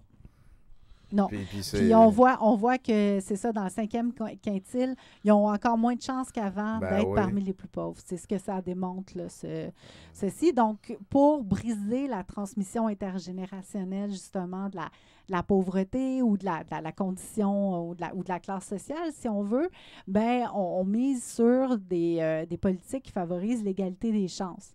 OK? Ça s'oppose un peu à la méritocratie dans la société. C'est-à-dire, la méritocratie, c'est un peu, si tu le veux, tu le peux. Comme s'il y avait pas... C'est comme si tout le monde avait exactement les mêmes chances d'arriver à un objectif. J'ai ma petite opinion sur le mérite, moi. Il faut que tu connaisses les bonnes personnes. Hein, moi, sur le mérite, j'aurais à dire, justement, là, tu sais, les héritiers de grandes fortunes, là, ils héritent de plein d'argent, plein de pouvoir. Ils méritaient-tu, ce monde-là? C'est une question valide. C'est une question très ouverte, par contre. Oui, mais je veux dire... c'est une bonne question. Est-ce qu'il méritait plus que quelqu'un qui est né de parents qui n'étaient pas riches? Je veux dire, c'est à ça en fait, quand on veut miser sur l'égalité des chances, c'est de dire, attends, pour limiter la reproduction des inégalités, il faut permettre, par exemple, à tout le monde d'avoir une éducation de qualité. Il faut soutenir la mobilité géographique et professionnelle. Ça a l'air de rien, mais pour pouvoir faire des études, il faut être capable de se déplacer, il faut être capable d'aller vivre dans une autre localité parce que ce n'est pas tout le monde qui naît dans une municipalité où il y a un cégep ou encore moins une université. Il y a la question des politiques liées à la petite enfance aussi. On sait à quel point le fait de fréquenter, par exemple, des CPE dans la petite enfance, ça a des impacts tout au long de la vie, des impacts qui sont bénéfiques. Hein? Ah, je ne savais pas ça. Non? OK. Non? C'est quoi? C'est quand tu es jeune, tu es challengé par des éducatrices, puis là... tu es éveillé à plein d'aspects au niveau des apprentissages, au niveau de la socialisation et tout. Tu sors de chez vous, tu vois du monde, tu commences à te faire des amis. Oui, mais tu as accès aussi à une alimentation qui est optimale. Donc, tu sais, particulièrement, c'est pour ça qu'il y a aussi, on permet vraiment, en fait, je pense que c'est gratuit même pour les gens dont les parents ont un certain niveau de revenus, pour les enfants dont les parents ont un certain niveau de revenus, pour justement favoriser une plus grande égalité des chances, puis faire en sorte que tous les enfants aient accès au même éveil, si tu veux. Oui, je parle des CPE. Oui, mais c'est pas tout le monde qui réussit à avoir sa place. ça, je te dirais. Il y Ça, a, il y a c'est un un- petit peu de... Ben, c'est comme on disait tantôt, hein, le problème, c'est pas le service, c'est que c'est l'offre de service. C'est ça, Ouais, exactement. ben, parce que Ah ouais, il y a un c'est- petit peu de... Allez étudier, de là, petite arrêtez. enveloppe brune, des fois, par en Oh, arrière. Ah ben là, j'irai pas jusque-là, Oh là mais... là Oui, là là. j'ai déjà vu des histoires. Oh là là là là là là là. Fait que, ben, c'est ça, la réduction des inégalités C'est pas mal triste, ça, économiques que, aussi. que l'argent, je file que l'argent s'agglomère, mettons, là, que c'est pas mal poche. Ben, tu sais, en même temps, je veux dire, il faut toujours garder le focus sur le fait qu'on est capable de changer les choses parce qu'on on a été capable de mettre en place des politiques, OK, qui ont amélioré Officiel. les choses. Parce que dans toute notre vie, tu sais, on n'a pas à remonter très loin pour voir, mettons, dans nos familles, voir l'évolution des histoires, puis voir que, par exemple, la condition de nos grands-parents ou même des fois de nos parents s'est améliorée ou parfois nous-mêmes par rapport à nos parents. Tu sais, donc, au Québec, c'est souvent, il ne faut pas remonter à très loin en arrière pour faire ce constat-là. Donc, on sait que tu sais, tout le monde n'avait pas accès à l'éducation avant. C'était 1, 2 enfants max par famille là, qui avaient accès. Donc, en changeant le système, en se dotant de politiques publiques qui ont permis l'accès à l'éducation, on a vraiment changé la face de la société. Ah, ben oui. Fait qu'on peut le faire encore, tu sais. C'est vrai, bien vu. C'est Voilà. une très bonne attitude. Ben, je vois pas laquelle on peut avoir. Sinon, Ben, non, ben, c'est sûr. sinon j'ai un peu ça la peut être même. un peu déprimant. Donc, C'est vrai, c'est vrai. regardons, tu sais, il faut croire en nos capacités collectives de changer les choses pour le mieux. Puis, avec des données, avec des analyses, ben, on est capable de voir que ça a des bons effets ou pas. Et puis, ben, c'est un peu ça le travail qu'on veut encourager. Donc, si on regarde les inégalités économiques au Québec, on voit qu'elles augmentent quand même un peu. C'est-à-dire que quand on regarde, par exemple, ici, on a un graphique là, où on a en haut, en orange, les 50 qui sont un peu au niveau du milieu là, pour les revenus. En fait, ce qui sont en haut, tu as le 10 tu as le 40 les plus riches, les 40 les moins riches, puis après ça, les 50 entre ces deux groupes-là, les 50 intermédiaires. Donc, qui ont vu, eux, leurs revenus après impôts et gains en capital, OK? Ça veut dire c'est au net, là, OK? Quand tu as eu tes transferts, quand tu as payé tes impôts, quand tu as corrigé beaucoup des inégalités qui viennent du marché, OK? Bien là, tu te retrouves avec une diminution quand même de la part de revenus détenus par ce groupe-là, alors que les mieux nantis, leur part a augmenté. Ben Les moins nantis aussi, leur part, elle a augmenté quand même au cours là, de ces 40 années-là. Mais on va quand même trouver ça un peu perturbant qu'il y ait cette différence-là là, pour les 50 Ben oui, c'est intermédiaires. poche, ça. Puis après, ben, il y a ce qu'on voit aussi dans l'actualité. Il y a la question de la crise du logement, la question de la sécurité alimentaire. Là, on reviendra sans doute un peu tout à l'heure parce qu'on voit que ça, c'est en augmentation puis c'est très préoccupant. Toutes les inégalités aussi en lien avec les changements climatiques. Oh. Donc, et ça va être de plus en plus, c'est-à-dire que la capacité que vont avoir les gens de s'adapter aux effets des changements climatiques, de se protéger contre les changements climatiques va vraiment Va créer varier. d'autres inégalités. Ça va amplifier des inégalités, là, absolument, très ben certainement. Oui, j'ai l'impression que c'est les gens qui vivent en milieu rural qui vont y goûter plus en premier, en tout cas. Ben, Parce qu'ils perdent leur propriété. Oui, ça se peut, il y a ça. Il y a toutes sortes de cas de figure, là, tu sais, je veux dire, quand on se rappelle les feux de forêt, là, quand il y a, pas les feux de forêt, les grandes chaleurs en Colombie-Britannique, là, il y a comme 2 ans à peu près, là, quand il a fait 50 degrés en Colombie-Britannique, entre autres dans la ville de Lytton, je pense qu'il y a 600 personnes, qui sont mortes. Puis c'était oui, parce qu'il faisait trop chaud, là, tu sais, c'est en Colombie-Britannique. C'est pas loin, hein? Non, c'est un peu loin, mais c'est quand même, tu sais, à nos latitudes, puis c'est dans notre pays, quelque part. C'est ça, là. Donc, et la plupart des gens, en fait, il y a une surreprésentation de personnes avec des enjeux de santé mentale, des personnes plus âgées, des personnes isolées aussi. L'isolement, c'est dangereux. L'isolement. Mais en ville aussi, il y a plein d'enjeux. Il y a les îlots de chaleur, il y a la mauvaise isolation des bâtiments qui fait en sorte que certaines personnes vont suffoquer et ils ne vont pas avoir d'espace pour se rafraîchir et tout. Donc, tu sais, c'est ça. Il y a plusieurs impacts possibles selon le milieu où on habite. Ouais. On peut... C'est graphisme. C'est ça. Ça, c'est ce qu'on disait tantôt par rapport au mieux nanti. Donc, on voit que dans le fond, j'en ai parlé déjà un peu tantôt. Là, ça, c'est en fait, par rapport à la recherche qu'on faisait, c'est l'augmentation des revenus moyens des mieux nantis. Donc, on parlait, là, en fait, là, excuse-moi, c'est l'autre. Non, excusez-moi, c'est pour les mieux nantis. Le revenu moyen est passé d'à peu près 69 000, OK, en 2000 à 126 000 en 2020. OK? Puis au Canada, c'est 149 000. Donc, on voit que pour l'ensemble de la population est en bas dans le graphique, puis les mieux nantis sont en haut. OK? Leur courbe est quand même plus à pic que celle des riches, là. C'est-à-dire que... ça monte plus vite qu'en bas. Oui, c'est ça. Si tu fais, tu sais, c'est sûr que le rapport est plus impressionnant, là. Puis, tu sais, il y a aussi, tu sais, l'augmentation est plus importante. Le pourcentage d'augmentation ne l'est pas nécessairement, mais l'augmentation nette absolue est vraiment beaucoup plus importante, là. Tu sais, on parle de 57 000 de plus versus 20 000 à peu près, là, tu sais. 21 000 et quelques. On peut passer à la prochaine. Ah, OK. On vient de parler un petit peu de ça, les écarts de richesse entre les générations, Monsieur Absurde. Ah, un parent mieux nanti? C'est ça, c'est ce qu'on expliquait tantôt. Donc, tu sais, la proportion des mieux nantis qui ont un parent qui est eux-mêmes mieux nantis est passée de 47 à 53 en 2020. C'est ce que je vous expliquais un peu tout à l'heure.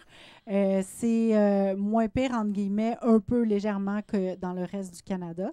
C'est sûr que, tu sais, au Québec, il y a un peu plus là, de redistribution quand même là, au niveau des revenus.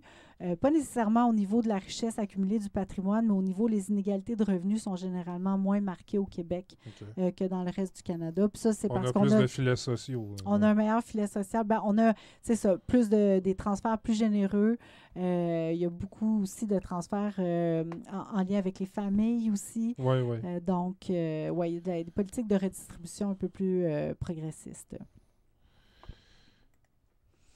Et là, c'est ça, les facteurs associés à l'appartenance au mieux nanti. Donc, je l'ai dit tantôt, hein, les hommes sont plus représentés, les personnes non immigrantes, les couples mariés sont plus représentés aussi là, dans les mieux nantis que, par exemple, les célibataires ou même les conjoints de fait, même si au Québec, il y a plus de conjoints de fait que dans le reste du Canada.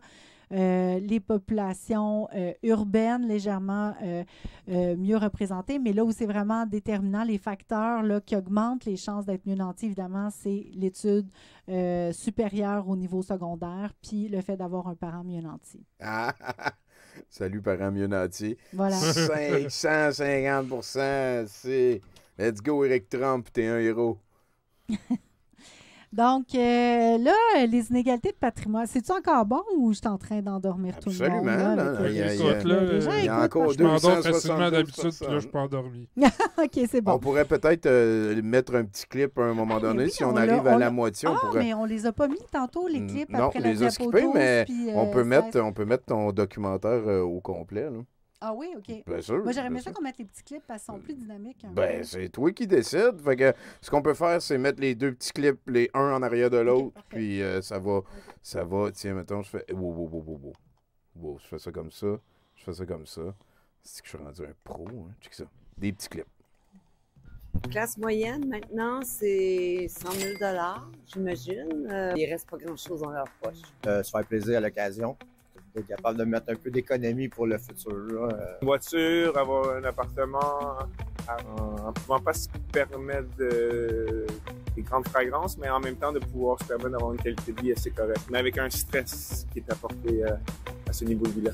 Qu'est-ce que ça veut dire faire partie de la classe moyenne en 2024? C'est gagner 100 000 $ par année, être propriétaire de son condo, avoir une voiture, pouvoir partir en vacances tous les ans? Eh bien, c'est pas si facile que ça à déterminer. La preuve, il n'existe pas une définition, mais plusieurs définitions de la classe moyenne. Et on recommande d'ailleurs de parler des classes moyennes, tellement elles sont plurielles. 3 types d'approches qui existent quand on veut définir la classe moyenne: l'approche économique, l'approche sociologique et l'auto-identification. Pour l'approche économique, La classe moyenne, ça correspond à une certaine distance par rapport au revenu médian. C'est le revenu qui sépare la population en deux. 50% gagnent plus, 50% gagnent moins. Pour l'OCDE, par exemple, les classes moyennes se situeraient entre 75% et 200% du revenu médian familial net. Et au Québec, en 2023, ça représenterait des revenus nets situés entre 56 670 $ et 115 000 $ par année. Dans une approche sociologique, ce qui va être important pour déterminer si une personne appartient ou non à la classe moyenne, ça va être son niveau d'éducation et son occupation, donc son emploi. Pour la troisième approche, qui est l'auto-identification, ça repose sur le constat que finalement la classe moyenne, c'est surtout un sentiment d'appartenance. Ce qui est intéressant, c'est que dans les pays de l'OCDE, la plupart des personnes s'auto-identifient comme appartenant à la classe moyenne, même s'ils n'en font objectivement pas partie. Et ça semblerait être le cas au Québec. Et si vous voulez devenir incollable sur les classes moyennes, je vous invite à consulter le rapport publié aujourd'hui par l'Observatoire québécois des inégalités. Gros lâches, paresseux, ils veulent pas travailler, ils se plaignent tout le temps, c'est des profiteurs du système. Ça, là, je suis pas capable, moi, on de dirait qu'elle parle d'un animateur de Radio-Québec. Ils savent pas compter, ils savent pas s'administrer, on va leur donner des cours de comptabilité. Ça travaille à moi, Radio X, cette personne. Mais pour être capable de faire vivre mes enfants puis de manquer de rien, je savais compter, puis pas à peu près. Tu sais, moi... j'ai vu à un moment donné le village où j'habitais avant, un attroupement de jeunes adolescents en face de la maison chez nous, qui était à l'autre bord de la rue, puis qui venaient rire de nous autres. Moi, j'ai vu un de mes enfants à l'école faire pisser sur son linge, parce qu'on était pauvres. OK? Ça, on le dénonce pas. Ça, on dit jamais que c'est pas correct. Les pauvres savent pas correct. Les pauvres, c'est ci, c'est ça. Mais les autres, à l'égard des pauvres, c'est quoi? Je pense qu'on a une sérieuse réflexion à faire, socialement. Ouf, hein? Ben, c'est ça, j'ai envie de te dire, c'est ça, quand on donne la parole aux personnes qui ont fait l'expérience de la pauvreté, ben c'est ça que ça peut amener, tu sais, comme discussion, là, tu sais. Effectivement. Donc, Effectivement. si vous voulez, tantôt, on le regarde, le documentaire, on va la revoir, puis c'est un documentaire qui est destiné un peu dans le fond, à comprendre les inégalités, puis donner quelques clés là, pour en parler aussi, là, tu sais. Moi, je pense que c'est toi qui décides, mais ça a l'air très potable. Ben oui, je t'invite à poursuivre. Parfait. Bon, on l'écoutera tantôt. Bien sûr. Puis, bon, les inégalités de patrimoine, dans le fond, c'est quoi le patrimoine? Dans le fond, c'est la richesse qu'on accumule au fil du temps. OK? Ça peut être, par exemple, l'argent qu'on a à la banque, ça peut être la maison, évidemment, la voiture, etc., mais aussi les dettes, l'hypothèque, des prêts, la carte de crédit. Donc, c'est tout ce qui rentre dans l'actif puis dans le passif, là, tu sais. Donc, ce qu'on constate, en fait, c'est que les inégalités de patrimoine sont beaucoup plus élevées que les inégalités de revenus. OK? Oui. Sûrement, ben oui. Ça, vraiment, quand... je pense qu'on le voit quand on va à la prochaine, si tu veux bien. Oui, c'est ça. Quand non, on va revenir avant, je suis désolée. Donc, les inégalités, mettons, de revenus, OK, si on regarde les inégalités après les impôts, après les transferts au Québec, OK, ils vont, les plus riches vont avoir 4 fois plus de revenus, dans le fond, que les plus pauvres. Tu sais, c'est un peu le rapport, là, le 10 versus le 40 le rapport va être de 4 après transfert et impôts. Quand on regarde les inégalités de patrimoine entre les mêmes groupes, le rapport est de 76 fois. Oh. OK? Fait que les 10 les plus riches vont avoir un patrimoine 76 fois à peu près plus élevé. Ben oui, mais c'est parce qu'à un moment donné, tu as fini de dépenser, puis le reste, tu le mets en épargne. Ou tu le mets dans un actif, qui est comme une forme d'épargne aussi. Là. Et t'hérites de tes parents plus riches. Oui. Donc, effectivement, c'est tout ça qui fait en sorte... Et en fait, la richesse, elle n'est pas taxée ni redistribuée, ou enfin presque pas. Ouais. On va payer de l'impôt foncier, par exemple, sur les propriétés, mais il n'y a pas de taxe sur la richesse. Là, tu sais, récemment, il y a eu, je ne sais pas si vous avez suivi, quand on impose les gains en capitaux, là, on peut venir imposer. Oui, ça a monté un peu. Tu sais, les gains en capitaux, c'est le gain qu'on va faire, mettons, par rapport à un investissement ou, par exemple, sur c'est le logement. l'immobilier ou voyons, tes actions en bourse. C'est ça. Le revenu d'action en bourse, c'est ça. C'est Un gain en capital. Quand tu vas vendre, mettons, ta maison, tu vas réaliser un gain en capital. Mais ça, c'est imposé à seulement 50% du revenu là-dessus. D'habitude, comme comparé à un travailleur, lui, c'est 100% de son revenu qui est imposé. C'est ça. Là, c'est rendu à 66 c'est 66. au-delà de 250 000 avec certaines exemptions. Donc, mais ça a déjà été 75 OK? Donc, ça fait longtemps. La résidence principale est exemptée. Quand tu vends ta maison, la résidence principale est exemptée. Mais bon, il y a plusieurs... En fait, c'est un débat international en ce moment, la taxation du patrimoine, parce que dans la plupart des sociétés, il y a de moins en moins de ressources, OK, pour faire face à des défis qui se complexifient puis qui sont de plus en plus nombreux. Donc, on commence à regarder, est-ce qu'on ne devrait pas, puis évidemment, de plus en plus de rapports aussi qui sont faits sur l'évasion, l'évitement fiscal, puis le fait que des grandes entreprises multinationales payent à peu près pas d'impôts. Donc, ces débats-là ressurgissent beaucoup, tu sais. Il va falloir. L'autre, il envoie son pénis dans l'espace. Ça n'a pas de sens. C'est ça. Fait que non, c'est correct. Là, ça permet de voir la comparaison, effectivement. Donc, c'est ça.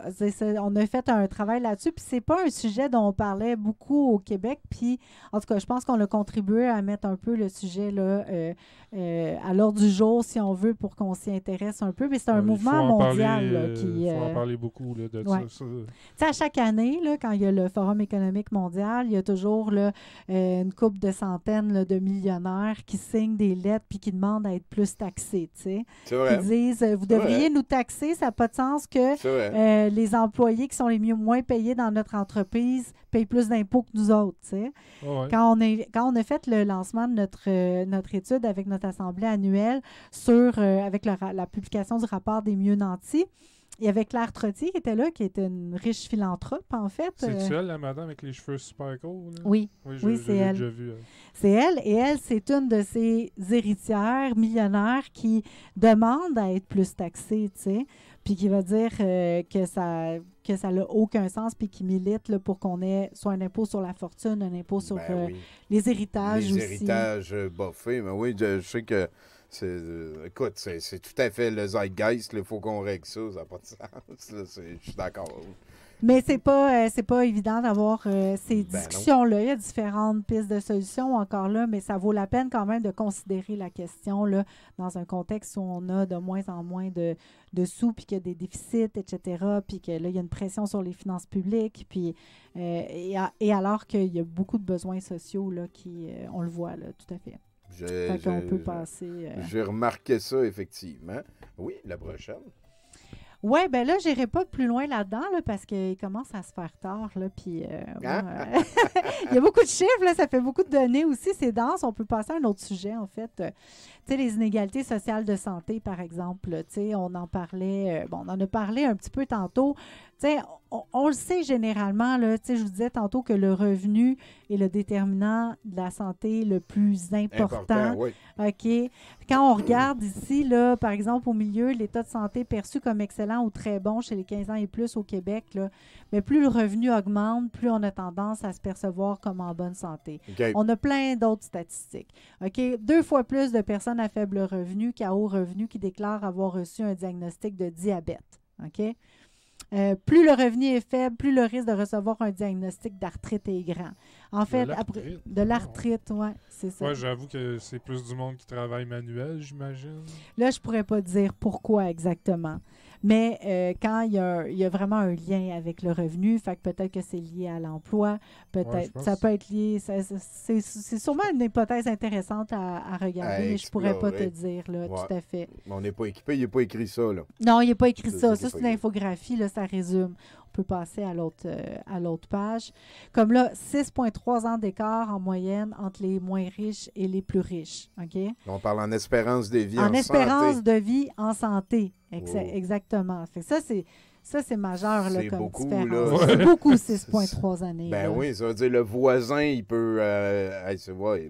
Puis c'est une moyenne, OK? Oui, officiel. Fait que, évidemment, tu sais, mais la moyenne, elle nous révèle beaucoup de choses. Donc, Voilà, fait que les inégalités de santé sont vraiment reliées à tous les choix de société qu'on fait en termes d'éducation, d'emploi, de logement, d'aménagement des villes, de fiscalité, d'accessibilité aux services publics.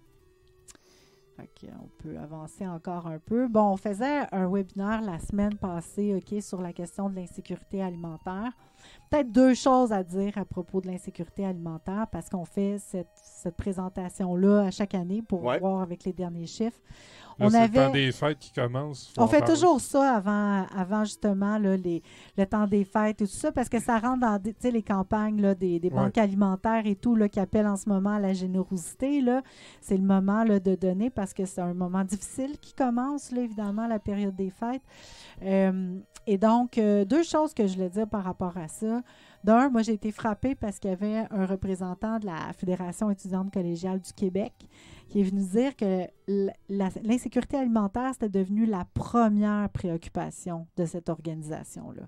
C'est une organisation qui défend les intérêts des étudiants. Des étudiants. Puis le premier enjeu pour eux, maintenant, c'est l'insécurité alimentaire. OK? Ça, en fait, moi, ça m'a donné un peu froid dans le dos là, quand j'ai entendu ça. Et puis, l'autre aspect, c'est des chiffres qu'on révélait parce qu'on a commandé des données à Statistique Canada où on voit que la classe moyenne, justement, en fait, l'insécurité alimentaire, elle a augmenté de 122 % en 3 ans pour la classe moyenne. OK? Au Québec, là, c'est environ 15 % de la population qui est dans une forme ou une autre d'insécurité alimentaire.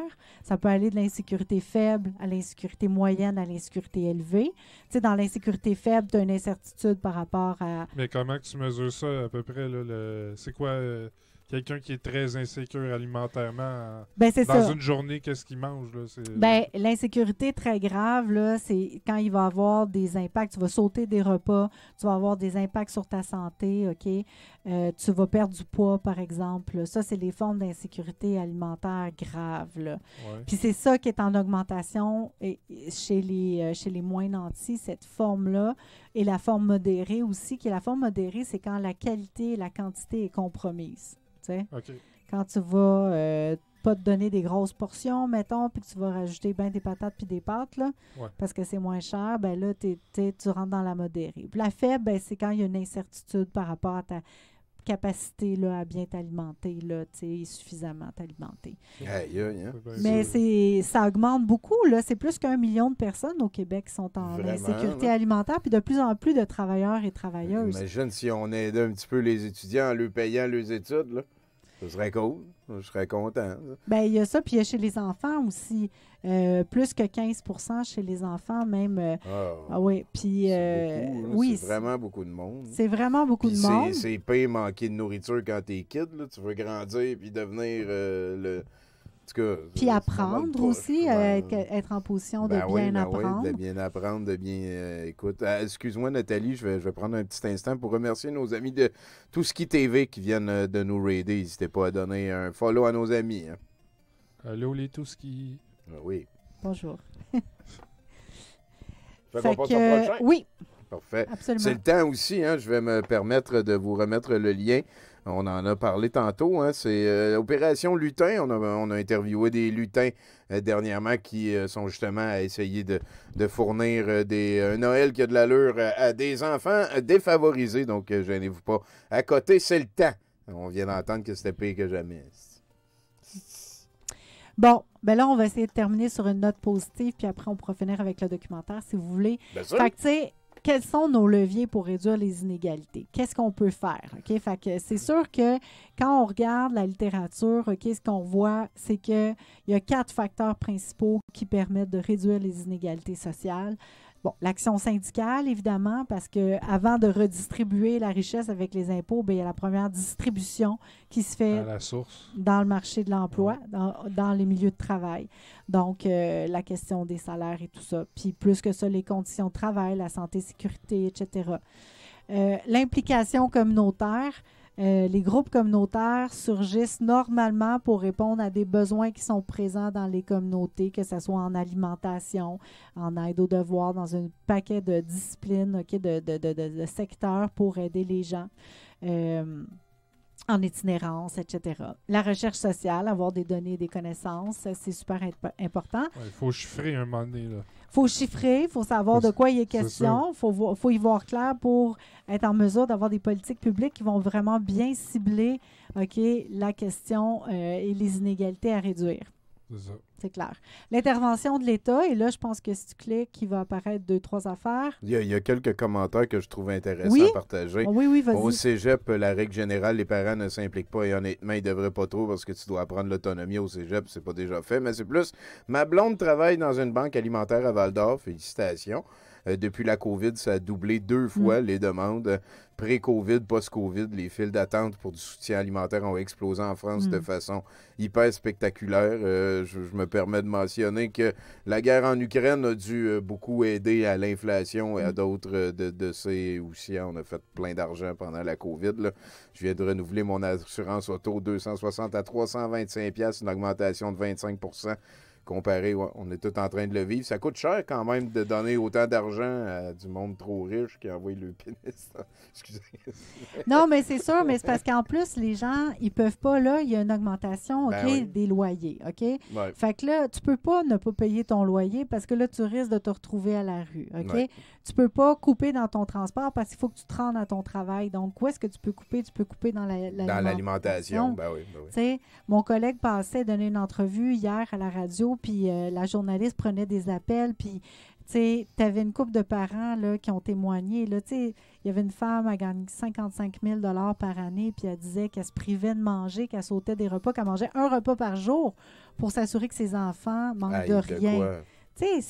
On est rendu là, c'est tough parce que, même si, mettons, la classe moyenne, quand on regarde, c'est sûr là, qu'on le sait depuis le début, là, les personnes, il y a beaucoup plus de personnes qui sont dans les moins nantis, dans les personnes les plus pauvres, qui vivent de l'insécurité alimentaire.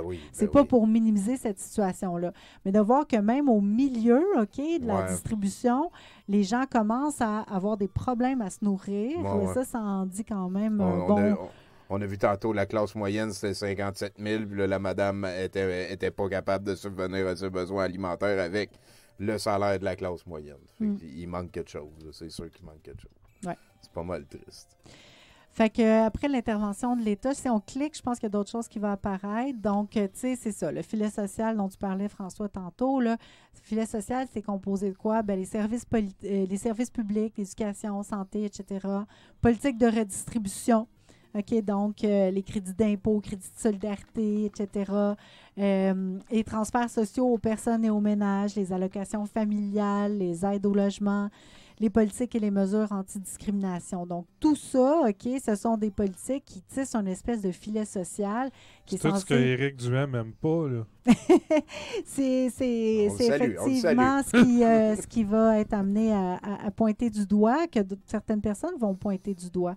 Mais en même temps, la question qu'il faut se poser, c'est est-ce qu'on veut vivre dans une société où il n'y a pas ce filet social-là, où les gens, dans le fond, quand il leur arrive quelque chose, ils s'écrasent à terre directement.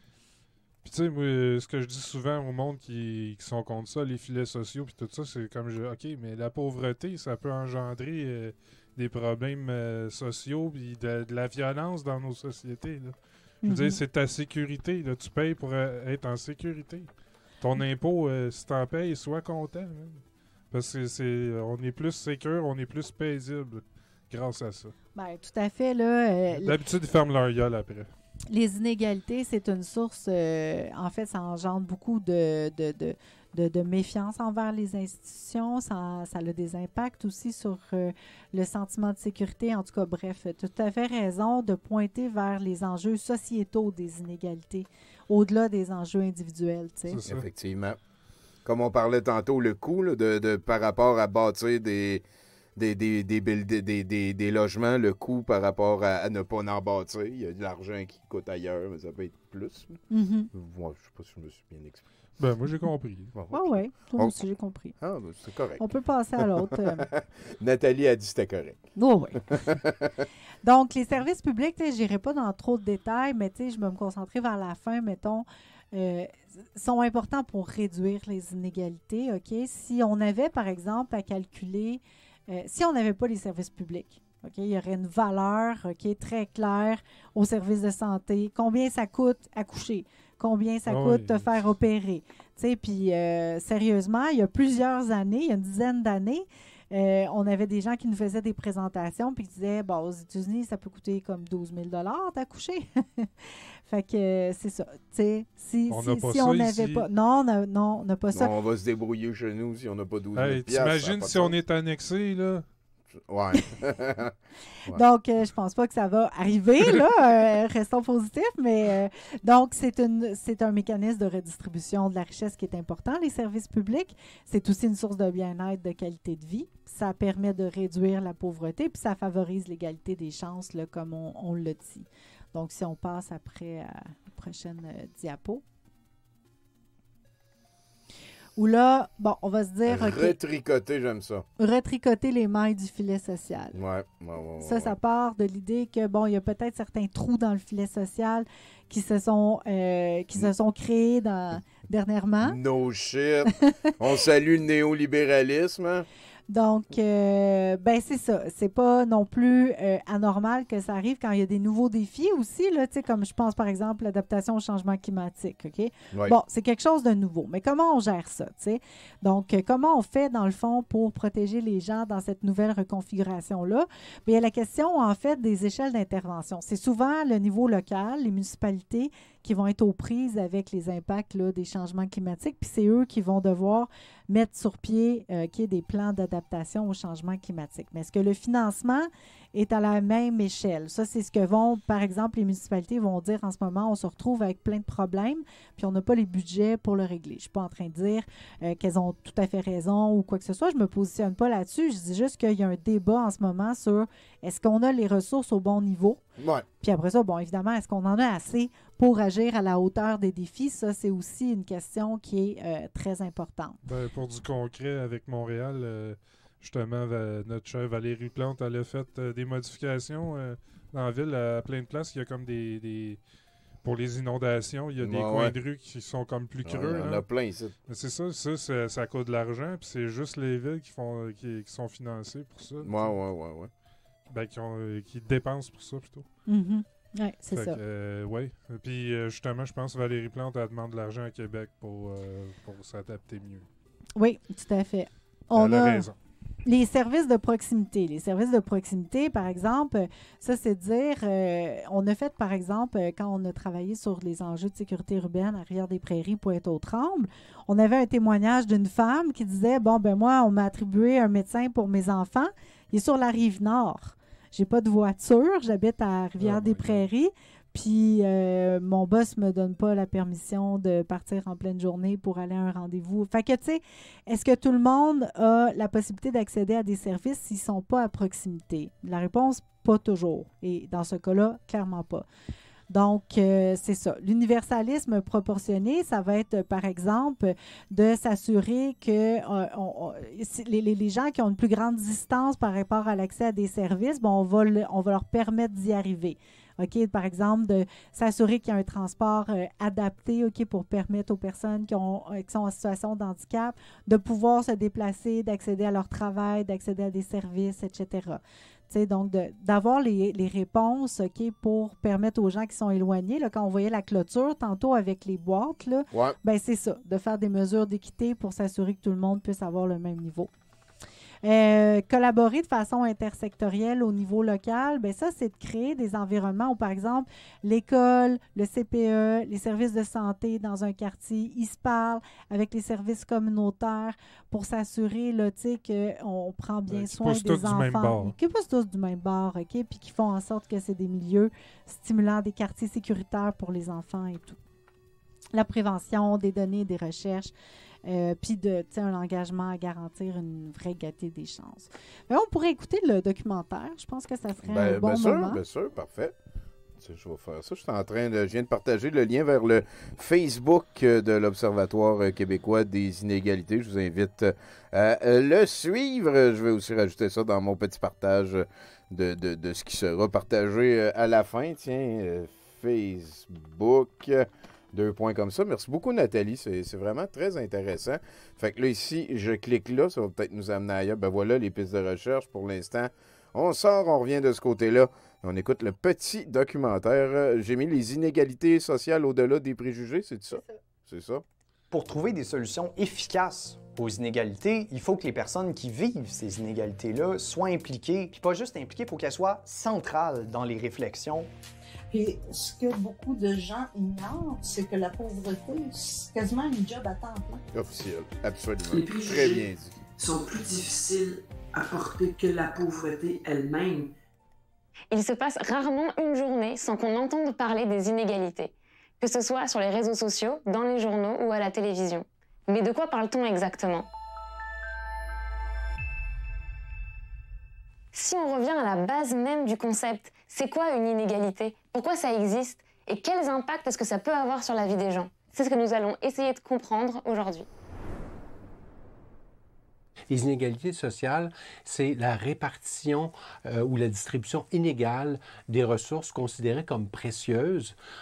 Précieuses dans la mesure où elles assurent une certaine qualité de vie et dans la mesure où elles assurent aussi une certaine participation à la vie en société. Les principales sources d'inégalités dans nos sociétés sont issues du système économique, mais aussi de la discrimination. Les plus connus, sexisme, colonialisme, racisme, qui sont donc des moteurs d'inégalités sociales. Il y a aussi évidemment d'autres types de discrimination fondées sur l'appartenance religieuse, sur l'orientation sexuelle, l'identité de genre, fondées sur le handicap, etc. Les inégalités sociales sont interdépendantes et interconnectées. Le meilleur exemple, c'est les inégalités économiques qui produisent chez les personnes les plus démunies une difficulté d'accès à des études supérieures, donc inégalités scolaires, à des emplois moins bien payés. Et ils et elles vivent des expériences tout à fait singulières et uniques d'inégalité sociale. Maintenant qu'on a compris ce que c'était qu'une inégalité, mettons le concept en perspective dans la société québécoise. D'ailleurs, on entend souvent que le Québec est la province la moins inégalitaire au Canada. Stéphane Hanfield, du groupe de recherche et de formation sur la pauvreté au Québec, a accepté d'en parler avec nous à l'Observatoire. Moi, j'ai l'impression que c'est parce qu'on a comme besoin de se réconforter un peu parce que, au fond, on le sait que le Québec est trop inégalitaire pour ce qu'il pourrait être. Aujourd'hui, si on prenait toute la richesse du Québec puis qu'on la distribuait également entre tout le monde, on aurait de quoi couvrir les besoins de base de tout le monde 2 fois. Dans les faits, il y a 1 personne sur 5 au Québec qui ne couvre pas ses besoins de base. Si on regarde depuis 50 ans, la richesse totale au Québec, elle a doublé. Pendant ce temps-là, le salaire minimum a augmenté de moitié et les revenus de base à l'aide sociale, ils ont stagné, sont au même niveau qu'il y a 50 ans. Et la richesse du 1 des Québécois les plus riches, elle a triplé. Donc, le Québec s'est enrichi depuis 50 ans, mais c'est pas tout le monde au Québec qui s'est enrichi également, puis c'est l'enrichissement des plus riches qui a été favorisé. Au Québec, on n'a pas les personnes les plus riches du monde, mais on a quand même des Québécois, seulement des Québécois, pas de Québécoises, qui sont très, très riches, à un niveau qui est vraiment difficile à imaginer là, pour la majorité des gens. Si, par exemple, on prend les Je vais juste peser pause, là, parce que le bout qu'il a dit que si on prenait tout l'argent québécois et qu'on le répartissait à tout le monde égal, on serait capable de payer en double tout ce que tout le monde a de besoin. Je trouve que c'est big, ça. Moi, la répartition des richesses, là, ça me fait chier. Ça me fait chier qu'Elon Musk et que Jeff Bezos y envoient le pénis dans l'espace. Ça me fait vraiment, vraiment chier. Je fais des jokes avec ça, mais ça me fait crissement chier. Ils ont environ 30 000 fois ce que le Québécois ou la Québécoise moyen possède. Fait que ça, c'est à peu près comme dire qu'une personne possède l'équivalent de tout le monde qui habite à Alma. C'est très difficile de faire un portrait de la pauvreté au Québec parce que la pauvreté, elle a 10 000 visages. Okay? Il y a des mères monoparentales, ils ont des personnes qui vivent avec un handicap, il y a des personnes neurodiverses, il y a des personnes immigrantes qui n'ont pas de permis de travail ouvert, il y a des personnes demandeuses d'asile, il y a des personnes qui ont des problèmes de santé mentale. Donc, pour trouver des solutions efficaces aux inégalités, il faut que les personnes qui vivent ces inégalités-là soient impliquées. Puis pas juste impliquées, il faut qu'elles soient centrales dans les réflexions là-dessus. Cette idée de replacer les personnes vulnérables au cœur des démarches qui les concernent est déjà mise en place par certaines organisations. Bravo! Comme c'est le cas de Concept, basé à Trois-Rivières. Cet organisme fait participer activement les personnes en situation de pauvreté dans l'amélioration de leurs conditions de vie. Est-ce que tu entends souvent, toi, des préjugés sur les personnes en situation de pauvreté? On entend tous les jours les préjugés, là, ça exclut les personnes. C'est des handicaps, des obstacles supplémentaires qu'ils ont à traverser, tu sais, au niveau du logement, au niveau des préjugés par rapport à l'emploi, au niveau de l'éducation. Les préjugés sont plus difficiles à porter pour une personne en situation de pauvreté que la pauvreté elle-même. Alors, c'est plus difficile pour eux de vivre avec tous ces préjugés. Depuis le début de ce documentaire, on parle des personnes qui subissent les inégalités, mais on ne leur a pas encore donné la parole. Pour nous, à l'Observatoire, c'était important de recueillir le point de vue d'une personne qui vit cette précarité et de mettre en lumière son expérience. En situation de pauvreté depuis plus de 30 ans, Chantal Bernard a accepté de nous recevoir chez elle pour nous raconter son histoire. Elle nous livre une perspective unique sur les répercussions que la pauvreté et les préjugés liés à celle-ci ont eu sur sa vie au quotidien. Moi, je m'appelle Chantal Bernard. Je suis une femme de 61 Bravo. ans. J'ai 5 enfants. La pauvreté, c'est quand même quelque chose qui me touche beaucoup et que je connais bien. En 1995, j'ai vécu un événement plutôt dramatique. Et depuis ce temps-là, j'ai été confrontée à la pauvreté. Puis j'ai jamais été capable d'en ressortir. Moi, c'est pas quelque chose qui remonte à mon enfance. Je viens d'une famille de la classe moyenne. J'étais gâtée, j'étais choyée, j'étais aimée, j'ai manqué d'absolument rien. Mais c'est ça. Suite à cet incident-là, il y a eu un bascule, puis j'ai plus jamais été capable d'en ressortir. Est-ce que tu penses que les inégalités existent au Québec? Je pense pas. Je le sais. Je les vis. Ça a toujours été quelque chose de limitant pour moi. Pas juste dans mes projets, dans ma capacité à passer à autre chose, OK? Et à me sortir de la pauvreté. La pauvreté en elle-même, c'est un handicap qui nous limite. Puis ce que beaucoup de gens ignorent, c'est que la pauvreté, c'est quasiment une job à temps plein. C'est faire affaire aux banques alimentaires, c'est faire affaire dans des organismes communautaires. Fait que dans le fond, tout ton temps est occupé partout pour essayer juste de combler tes besoins essentiels. Tandis que si tu aurais un revenu adéquat, les besoins essentiels seraient comblés, puis tu serais en mesure plus de poser des actions pour te réinsérer socialement. Est-ce que ça t'est déjà arrivé d'être, toi ou ta famille, d'être confronté à des préjugés dans la vie quotidienne? Tout à fait. Ben, première des choses, il y a toujours les préjugés, je te dirais, qu'on entend un peu partout. Gros lâches, paresseux, ils veulent pas travailler, ils se plaignent tout le temps, c'est des profiteurs du système. Ça, là, je suis pas capable, moi, de l'entendre, celle-là. Ils savent pas compter, ils savent pas s'administrer, on va leur donner des cours de comptabilité. Moi, c'est bien de valeur, là, mais pour être capable de faire vivre mes enfants puis de manquer de rien, je savais compter, puis pas à peu près. Tu sais, moi, j'ai vu à un moment donné le village où j'habitais avant, un attroupement de jeunes adolescents en face de la maison chez nous, qui était à l'autre bord de la rue, puis qui venaient rire de nous autres. Moi, j'ai vu un de mes enfants à l'école faire pisser sur son linge parce qu'on était pauvres. OK? Ça, on le dénonce pas. Non, je le dénonce. Ça, on dit jamais que c'est pas correct. C'est pas correct avec les pauvres, c'est ci, c'est ça. Mais les autres, à l'égard des pauvres, c'est quoi? Je pense qu'on a une sérieuse réflexion à faire, socialement. Dans le fond, ce qui aurait été le plus utile pour moi, pour me sortir de ma condition, c'est des revenus adéquats pour combler mes besoins. J'aurais pu m'occuper de me guérir de mes traumas, j'aurais pu accompagner mes enfants là-dedans, si j'aurais pas eu à me soucier autant de ça. Est-ce que tu pourrais nous parler de ces impacts-là? Première des choses, c'est complexe la situation de pauvreté. Puis pour moi, c'est évident que ça a eu un impact sur ma santé physique et sur ma santé mentale. Puis maintenant, je suis rendue, comment je pourrais dire, ça m'a tellement affectée que je suis rendue avec une contrainte à l'emploi. Je suis rendue sur la solidarité sociale, puis je ne serais pas en mesure d'aller sur le marché du travail à temps plein. C'est quelque chose qui s'est installé graduellement, petit à petit, puis ça vient avec le stress. La douleur est toujours présente, moindre, mais je le vois que je suis fragile. Tu me disais tout à l'heure que tu vivais avec des douleurs chroniques d'ailleurs. Oui, absolument. Aux bras, au dos, aux jambes, aux pieds, partout sauf la tête. Toujours mal ça. Fait que quand j'ai mal à la tête, ça va pas mal. Le témoignage de Chantal l'atteste. Les inégalités peuvent se répercuter sur différents aspects de la vie des personnes et notamment sur leur santé. On parle alors d'inégalité sociale de santé.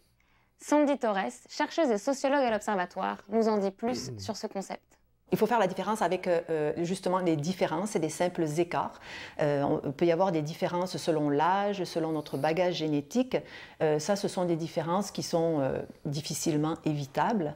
Mais quand on remarque des différences régulières selon les groupes sociaux hiérarchisés, selon le revenu ou la scolarité, par exemple, c'est là qu'on va parler d'inégalité sociale de santé. Donc, des écarts de santé entre des groupes sociaux hiérarchisés selon différents critères, mais généralement le revenu ou la scolarité. Comme ça, vite à première vue, on peut penser que la santé, c'est l'absence de maladie, mais en fait, on peut la voir de façon beaucoup plus large en parlant de bien-être, d'un état de bien-être en fait physique, mental et social. Alors, ces trois dimensions, elles sont étroitement liées et sont aussi importantes parce qu'on a tendance à penser juste à l'aspect physique, ce qui se voit, mais les aspects sociaux et psychologiques sont également fondamentaux. En fait, on peut voir la santé comme une ressource de la vie quotidienne et quand cette ressource fait défaut, eh bien, c'est toute en fait, notre capacité à agir dans la société, à accomplir nos rôles qui sont hypothéqués. Et on constate que les personnes les plus défavorisées sur le plan social et économique ont moins cette ressource. Et tout le monde est touché, même si les personnes les moins nanties sont particulièrement plus concernées par ces inégalités-là. Pour terminer, on s'est posé la question. Est-ce que c'est possible de faire reculer les inégalités? Mais pour réduire les inégalités de santé, heureusement, on a plusieurs leviers d'action. Souvent, c'est le résultat d'autres inégalités sociales et économiques. Alors, une des premières pistes qui me vient en tête, ça serait d'améliorer les conditions de logement pour les personnes les plus défavorisées et notamment pour les locataires. Tu ne peux pas réduire le coût de ton loyer, hein, puis les locataires là font face à la cherté des loyers, on le sait, et quand tu consacres trop d'argent à te loger, eh bien, tu as moins d'argent pour couvrir tes autres dépenses, tes autres besoins essentiels de la vie quotidienne comme la nourriture. Et d'ailleurs, on voit que l'insécurité alimentaire augmente et on sait que l'insécurité alimentaire a des impacts énormes sur la santé. Ma piste de solution, c'est vraiment de faire une grande campagne de sensibilisation, de publicité pour aider à déconstruire les préjugés. Ça, c'est sûr qu'on aurait besoin de se mettre tout ensemble, mais que l'État donne un montant d'argent pour qu'il y ait de la sensibilisation dans les médias, pour qu'on fasse comprendre aux gens ce que vivent les personnes en situation de pauvreté et pourquoi, qu'on explique les bons coups, qu'on explique les réussites de personnes en situation de pauvreté, justement pour que les gens voient qu'il y a plein de personnes en situation de pauvreté qui font d'énormes efforts pour s'en sortir. Ça ne fonctionne pas toujours, mais qui tentent toutes sortes de choses pour améliorer leurs conditions de vie. Les inégalités sociales forment un système.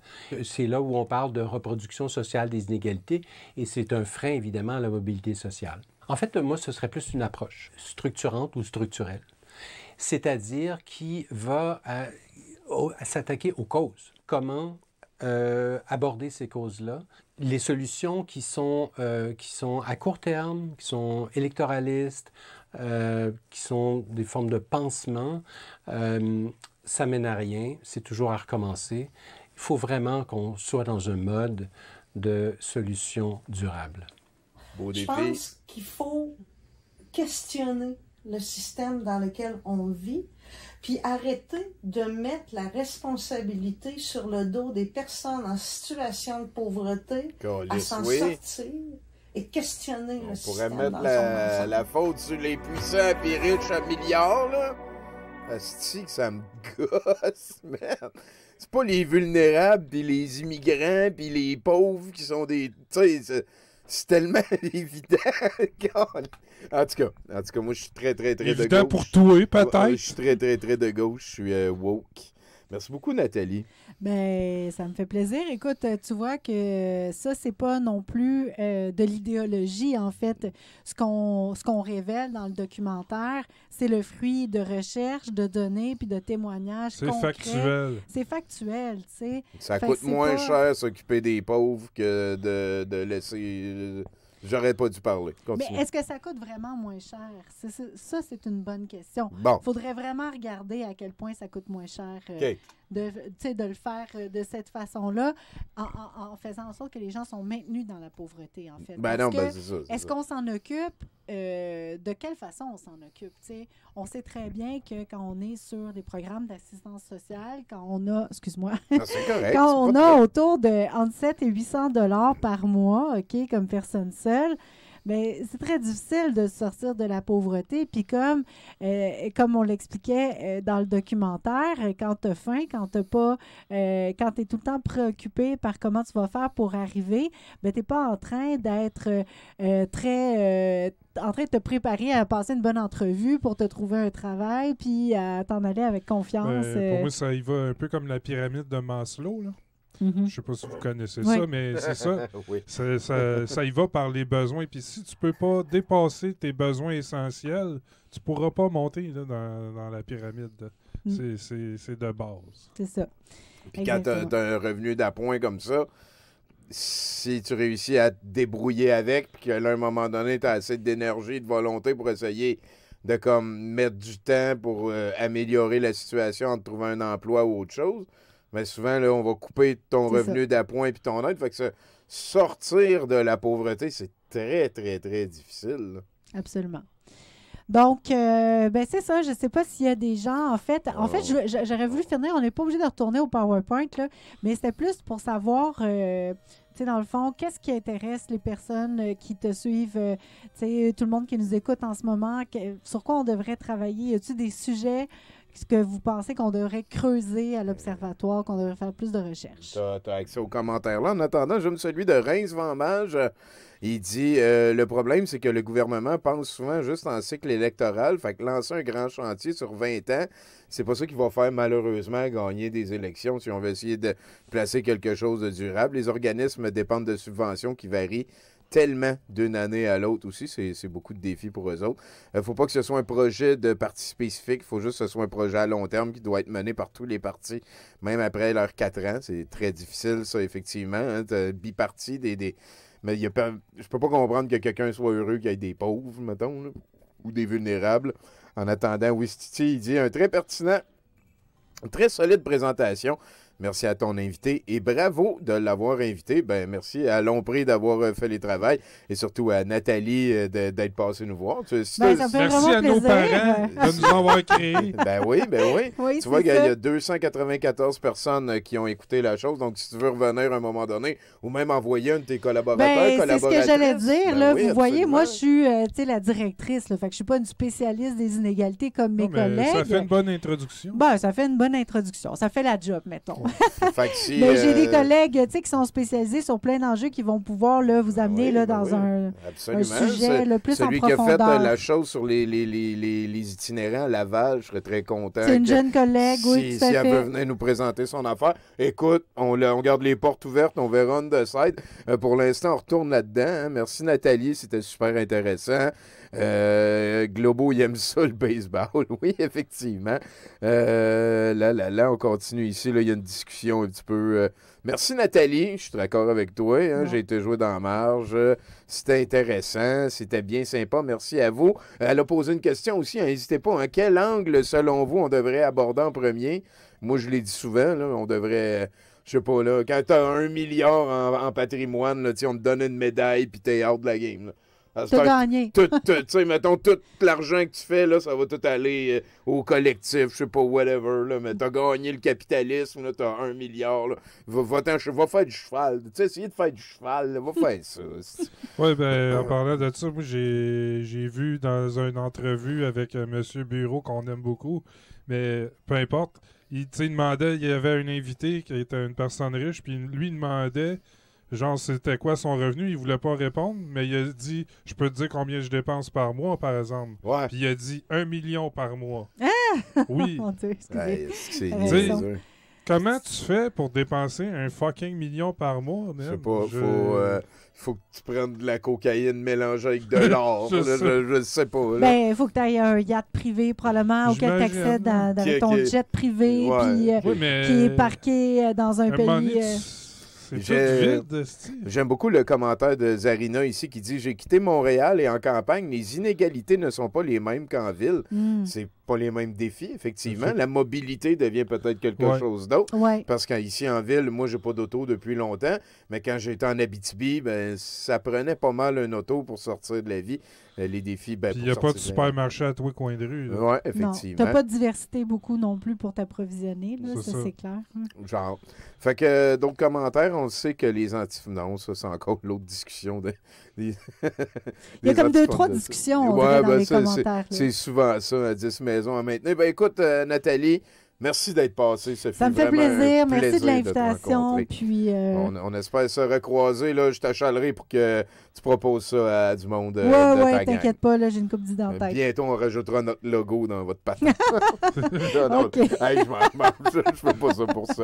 Il n'y a pas de problème. C'est vraiment gentil de ta part d'être venu nous en parler. Je vous rappelle, tout ça va être uploadé sur le YouTube de Douteux. Je vous laisse, juste avant d'y aller, là, sérieux, ce serait smart que tout le monde qui a accès à Facebook, vous ayez donné un petit follow au Facebook de l'Observatoire. Nathalie nous a parlé tantôt que ça lui faisait plaisir quand ça arrivait.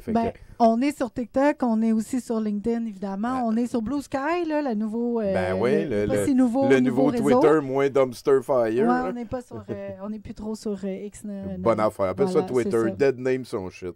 Puis vous pouvez vous abonner à notre infolette aussi, là, parce qu'en s'abonnant à l'infolette, vous recevez vraiment tout le temps. À chaque fois qu'on sort un rapport ou qu'on organise un événement, vous allez savoir là, en primeur. Là, voilà. Ben, allez faire ça.